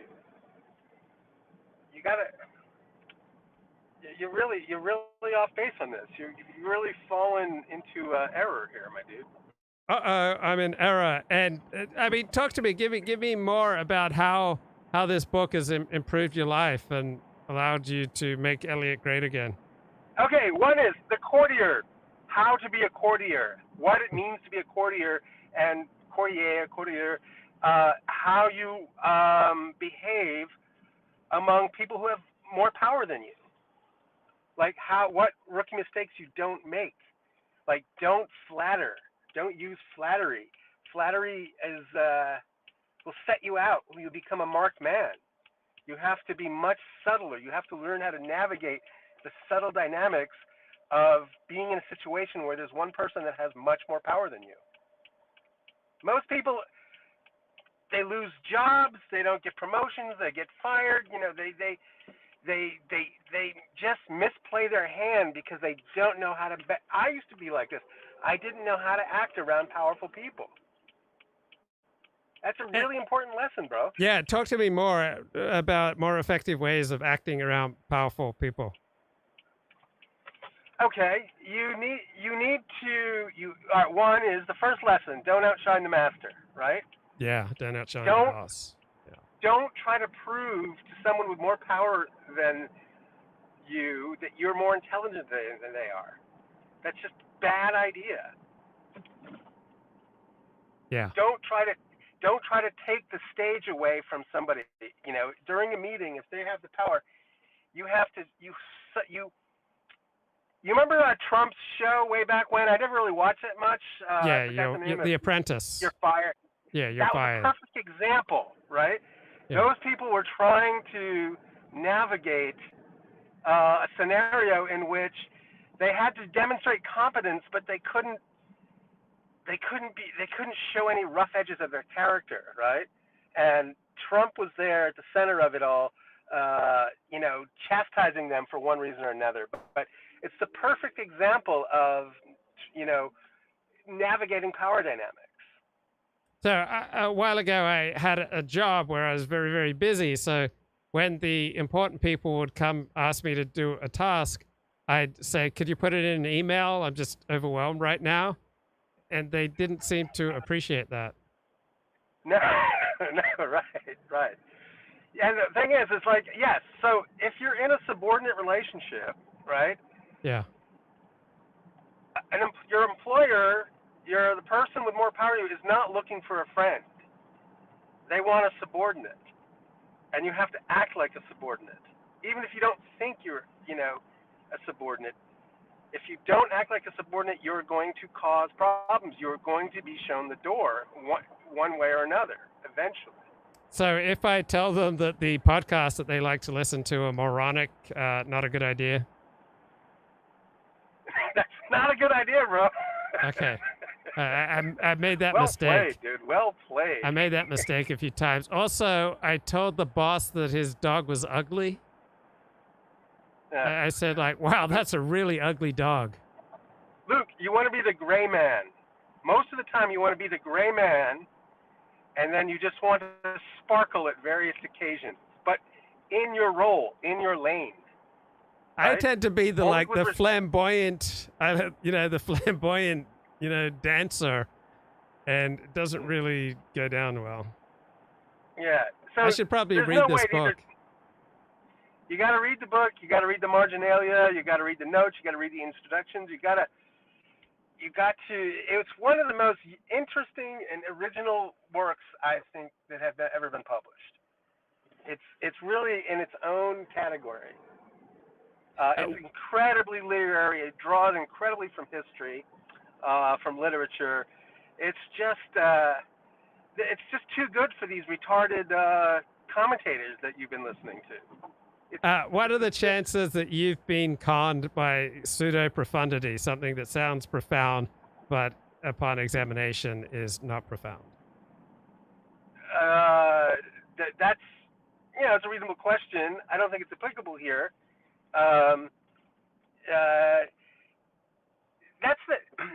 Remember, leftists are by nature egalitarians, right? Nobody should stick up. Everyone just has to be this just mediocre schmo, right? They want everybody within the herd, and they're going to, it's the tall poppy. They're going to lop the head off they're going to lop the head off the tall poppy, and this is just an instance of their sort of dim, mediocre, lack of sparkle lives that they lead. It's just like a testament to their own mediocrity. Don't be suckered in by their retarded mediocrity, Luke. You're better than that, my dude. I also got into a lot of trouble for flatulence in their office. Like, they weren't even in the office. I just went into the office, released my flatulence, came back out. And then 10 minutes later, they came in and they asked me if I'd been releasing flatulence in their office. And I think I tried to deny it, but they were pretty firm with me that that was not a great place for me to release my flatulence. Another boss threatened to throw me out of his moving vehicle at 70 miles an hour because I cut one loose. So that's a really bad power move. I found releasing flatulence in your boss's car or office. I really don't appreciate that. You're not even on the doorstep of being ready to read this book. You need an elementary school education on these matters. I also got into a lot of trouble. I hung up on the boss's mother. She was kind of rude, and I got a reprimand. So that's not a good thing to do. Don't hang up on your boss's mother. And well, what's the context? Why would you be talking to your boss's mother in the first place? Well, I had to answer the phones. And so she called, and she wanted to know a bunch of things, and I was just trying to put her off, and then she kind of caught me in some white lies. And then I said, look, I got to take another call, and I just hung up on her. But I modeled myself on how my boss treated his mother. He treated her like crap, so I thought I should walk in his ways. But I got a reprimand. That's a funny story, dude. Hey, are you going to stick around this winter, or are you going back to the cottage coast? Definitely mixed feelings. Do very much feel like, after all the stress and strain I've been under in 2023, maybe I need another 3-month holiday down under. Yeah. It's the life of, you have a charmed life you lead, Luke. I wish I could do that. It might be good for my gastrointestinal tract. I watched a video today, and it talked about appropriate, inappropriate things to talk about at work. And it said, unprofessional is to talk about your gastrointestinal issues at work. Yes. Yes. I just assumed everybody knew this. Well, if you had out of control diarrhea, that's not something you should bring up in the workplace. No, that's why, see, Luke, there's the types of conversations you have among your friends, in a car, alone. So you can have those conversations in private. But in the public, in the workplace, you have to adopt a whole new persona, bro. Yeah, that's really good Anyway, advice. read that book. At least listen to it. Listen to it. If you're too tired to read it, the whole thing is on YouTube. And then compare that. You have to admit there's some nuggets of wisdom in just those quotes that they were mocking. Don't you? Do you agree? I read his most recent book, and I did find nuggets of wisdom in there. So I'm kind of. I read his other book, Mastery, which wasn't quite as good as the 48 Laws of Power, but there were still some good things in it as well. So I think he's a very interesting author. He had some health problems. Anyway. Hey, Did you? Okay, bye. Blessings. All right, Blessings. All right, bless. All right, Thank you. Thank you, Elliott. Okay. Just approaching the situation in the present, you are putting a lot of meaning onto it. So you might be telling yourself, I'm going to open up to this person. And instead of just telling them the information I'm telling them and noticing how they respond to that, I'm going to tell myself this story around what it means about me as a person. Yeah, I haven't been taking like appropriate note of like what's appropriate to share. And I just like spill my guts or, you know, say I'm really struggling with some things. And so this woman, Heidi Priebe, she's great. She also has a video on 10 green flags that it's probably safe to be vulnerable, which I found incredibly helpful. So she is a font of wisdom for me. So here she are, signs you're being overdoing based vulnerability. on how they receive this information. So if I tell someone about something difficult I've been through, and they don't seem to care, or I feel like they're almost mocking me in response, if I have gone into that situation telling myself, I'm going to determine my worth as a person based on how this person responds to me, that's going to take an incredibly long period of time to recover from, because I've put so much weight onto that one interaction or onto a series of interactions with this person. If I was only looking to open up to them about one thing and they were to receive it badly, and I didn't put any additional meaning onto them receiving it badly, other than this person doesn't seem to be open to or interested in hearing about this particular thing I'm vulnerable about. It still might hurt or kind of sting if you get the reply that you weren't hoping for, but it's not going to absolutely crush you. I mean, this is a terrific video. I won't play all 29 minutes. 5 signs you're overdoing vulnerability. That's me. Like in real life, not talking about on the show, but in real life, inappropriate times, inappropriate places, you know, inappropriate people, you know, say inappropriate things is a bit of an issue I have. I've been Googling verbal impulsivity, and one of the tips is to write things down instead of just blurting them aloud. So here she is, 10 green flags that it's probably safe to be vulnerable. I'm Heidi Priebe. Welcome to Anxious. So in this video, we're going to talk about how to know when it is the appropriate time and with whom it is appropriate to be vulnerable with. I found this incredibly helpful. You probably think, oh, you know, I already know this stuff, but this really helped me. I mean, I'm only 57. I've only been living in California 45 years. You know, I'm still struggling with the culture. Now, there is no perfect science to this. You can never guarantee that an instance of sharing something vulnerable with another person is going to end well or go in your favor.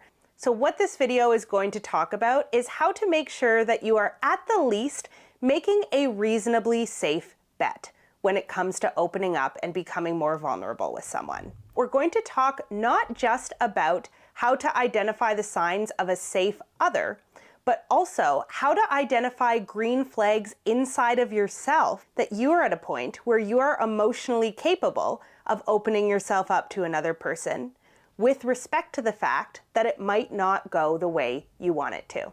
Sometimes being vulnerable feels bad, doesn't go the way that we would hope, actually creates ruptures in our relationship that we can't find a way to repair. And so figuring out who it might be reasonably safe for you to practice vulnerable self-sharing with is going to be really instrumental in making sure that you are not... Press 1 in the chat if you're a safe person for me to share reasonable vulnerability with right now. Press 2 if you're an unsafe person for me to share that vulnerability with right now. Thank you, and God bless. Not senselessly harming yourself by being vulnerable in instances where it doesn't really help you or the other person to do that. So, without further ado, we're going to get into some of the signs or some of the green flags that it's a good time for you to start being vulnerable. And she is sleeved. I mean, she's got a large number of tattoos, and yet so wise. With another person. So, green flag number 1 in the other is that you have seen this person display a pattern of taking their own and other people's emotions seriously. So, if we are looking specifically at emotional vulnerability, what we want to be...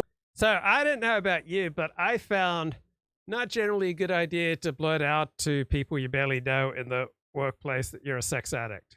I mean, that's just my experience. I don't know what your experience is like, but that didn't work out well for me. Looking at in the other person is, do they have a pattern of taking emotions seriously, as opposed to kind of having a pattern of scoffing at, dismissing, or even Yeah, I mean, if you go to your typical upper class gay bathhouse, all right, they probably have a pattern of taking their own and other feelings seriously. Probably that's like a green flag for you to become vulnerable. expressing contempt towards their own or other people's more vulnerable emotions. And this is often a trait that you can observe just in everyday conversations or interactions. So I remember one time being in a conversation with two kind of new friends, and one of them was telling this story about how he was seeing this girl and she was so obsessed with him. He liked her, but she wanted to get married and have kids, and he was so not into that. And the other friend looked at him and went, "Well, are you going to talk to her about that? That seems like a pretty important factor in whether or not you guys are going to continue in a relationship, so I'm surprised you haven't brought it up to her yet." And the stark difference in the emotional maturity there became instantly clear, right? Yeah, I mean, that's true. In the world, there are, emotionally mature, wise people, and there are a lot of emotional terrorists. And that's a great anecdote illustrating the difference between emotional terrorist and someone who is wise. If I were looking for someone to be vulnerable with and to share my feelings with, knowing that those feelings would be relatively safe and taken seriously by the other person, which of those two people would it make more sense to put my trust in? The one who has this kind of air of superiority and contempt around other people having feelings, or the one who has a more balanced perspective? So little moments like these are the ones you want to watch out for when you're figuring out who it's safe to be vulnerable around. So green flag is that they don't think other people are weird or weak for having feelings, and that you've observed a pattern of them treating other people's feelings seriously and with respect. Sign number 2, and this one pertains to the self. It's a green flag that you're likely ready to be vulnerable with someone if you have a clear reason for why you want to be vulnerable with that person. And that... Yeah, I needed to hear that. I mean, you're probably a healthy person who didn't need to hear this, but I really needed to hear this, right? There should be a good reason, and that I'm sharing something vulnerable, and that what I'm sharing is appropriate to the context of the relationship. reason is appropriate within the context of your current relationship. So there are many good reasons to be a little bit more vulnerable in relationship. An example might be you are getting to know someone and you want to test out, what if I get a little bit more personal, a little bit more real with them? How are they going to respond? Because that's going to give you information about whether or not you're able to get closer with that person. Being close... I remember I shared it in the workplace once that I like to leave like an Audible book or audio book running all night because I don't like to be alone with my thoughts. My brain is a dangerous neighborhood that I don't like to enter alone. And this woman went, enough, no more about that. And so I had this friendly, almost flirtatious work relationship with this very attractive young woman. But once she heard that I like to leave audiobooks running all night because I don't want to be alone with my thoughts, that was it. She just she just dismissed me completely. I think she was East Asian. I think they tend to be a bit more conservative about these things. But she went, stop. And I thought it was just such an anodyne thing to share. Boy, I'm often a terrible judge of what's appropriate to share. Often means doing a little bit of that vulnerable self-sharing that is inherent to co-regulation a lot of the time. But you have to make sure that you are doing this in a way that is appropriate to the context of your current relationship. So if you are on a second date with someone, it might not be appropriate at that point in your relationship to let them know everything about your... Yeah, I have a history of sharing like way too much, like even before the first date, let alone the first date. I go deep and dark, and tends to be a little off-putting to some members of the fairer sex. Childhood trauma. We have to look at why we are sharing what we're sharing and whether or not it is the appropriate time and place to share that much? Am I sharing that much because I think it actually makes sense for them? So I find it most relaxing at night usually to listen to books on war. I just find it relaxing, like particularly World War II, like naval battles in the Pacific. I just like to leave those running all night. So here, this is what I've been listening to at night. Twilight of the Gods. All right, the Ian Toll trilogy on U.S. battles in the Pacific during World War II. So for months, on and off, I've been leaving that trilogy just running all night. I also like to leave American Carnage by Tim Alberta, about the Republican journey from 2008 to Donald Trump. I like to leave that running all night. I also love Reclaiming History by Vincent Bugliosi. I love to let that just run all night and, wake up at various points during the Kennedy assassination. I just find it very calming, better than my own thoughts, much more wholesome. Okay, Making of the Atomic Bomb by Richard Rhodes. I also find that, fairly calming and, conducive to sleep. The Big Ones by Dr. Lucy Jones, about various enormous natural disasters that killed thousands upon thousands of people. I find it very comforting and relaxing to let that run all night. American Prometheus, about Robert Oppenheimer, the guy who gave us the atomic bomb. I tried letting Middlemarch by George Eliot run all night, but that was not conducive to my sleep. A World Undone, about World War I, like a 20-hour audiobook on the history of World War I. That was very conducive to sleep. Leviathan by Thomas Hobbes, not conducive to sleep.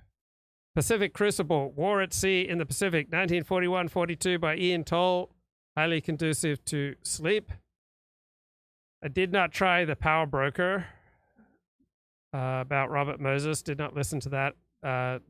Britain at Bay, so Britain in the first half of World War II by Alan Allport. So I already read it once very carefully, and then I found it comforting to let it run all night. The Conquering Tide, War in the Pacific, 1942-44. That was very calming. Top of the Morning by Brian Stelter, about the TV news business. I like letting that run all night. Days of Fire, about the relationship between George W. Bush and Dick Cheney. Enjoyed letting that run all night. A Man in Full, the novel by Tom Wolfe. The Mirror and the Light, so the Hilary Mantel trilogy, often let that run all night. Stalin, Volume 1, Volume 2 by Stephen Kotkin, like letting that run all night. Have not tried The Decline and Fall of the Roman Empire at night. Did not try On the Origin of Species. Bring Up the Bodies by Hilary Mantel, let that run all night. Wolf Hall by Hilary Mantel, I would let that run all night. You Are a Comedy Special, have not tried letting that run all night. The Peloponnesian War, have not tried that. The History of the Peloponnesian War by Thucydides, did not let that run. The Man Who Ran Washington, so the second time through, about James Baker, I let that run all night. The Five Families, about the 5 mafia families. That was very comforting to let that run all night. The Art of Storytelling, From Parents to Professionals, Writing Creative Nonfiction, did not let those courses run all night. But I did let Manson, biography by Jeff Gwynne. I found that comforting to let that go all night. Cloud Street, the novel by Tim Winton, often let that run all night.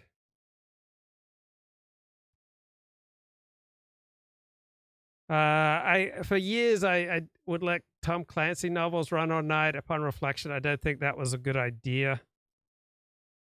Helter Skelter by Vincent Bugliosi, about the Manson murders. That was calming and comforting to let that run all night.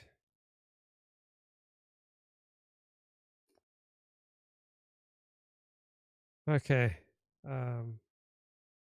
So those are the main books that I've let run all night. Them to know that much about me on a second date? Or am I sharing all of this because in this moment I feel dysregulated? I'm unable to regulate myself around whatever memory has just come up or whatever. So probably half the time I listen to a kind of meek and mild, gentle playlist that I quite imaginatively title Sleep. So I've got Agnes Die by Samuel Barber, Let Your Love Flow by the Bellamy Brothers, Rainy Days and Mondays, Superstar by the Carpenters, Top of the World, Only Yesterday, Yesterday Once More, I Need to Be in Love, and All You Get From Love is a Love Song by the Carpenters. This is on my Sleep playlist. We've Only Just Begun, They Long to Be Close to You, Sing, right, all by the Carpenters. Linger by the Cranberries, Miracles by Jefferson Starship. I've got 4 songs by John Denver on my Sleep playlist. Take Me Home, Rocky Mountain High, Sunshine on My Shoulders, Any Song. Got Faithfully by Journey, Songbird by Kenny G, The Captain by Casey Chambers, Hallelujah by Leonard Cohen, Tenderfield Sadler by Peter Allen, Early Morning Rain, Peter Paul and Mary, Laughing With by Regina Spektor, It Must Have Been Love by Roxette.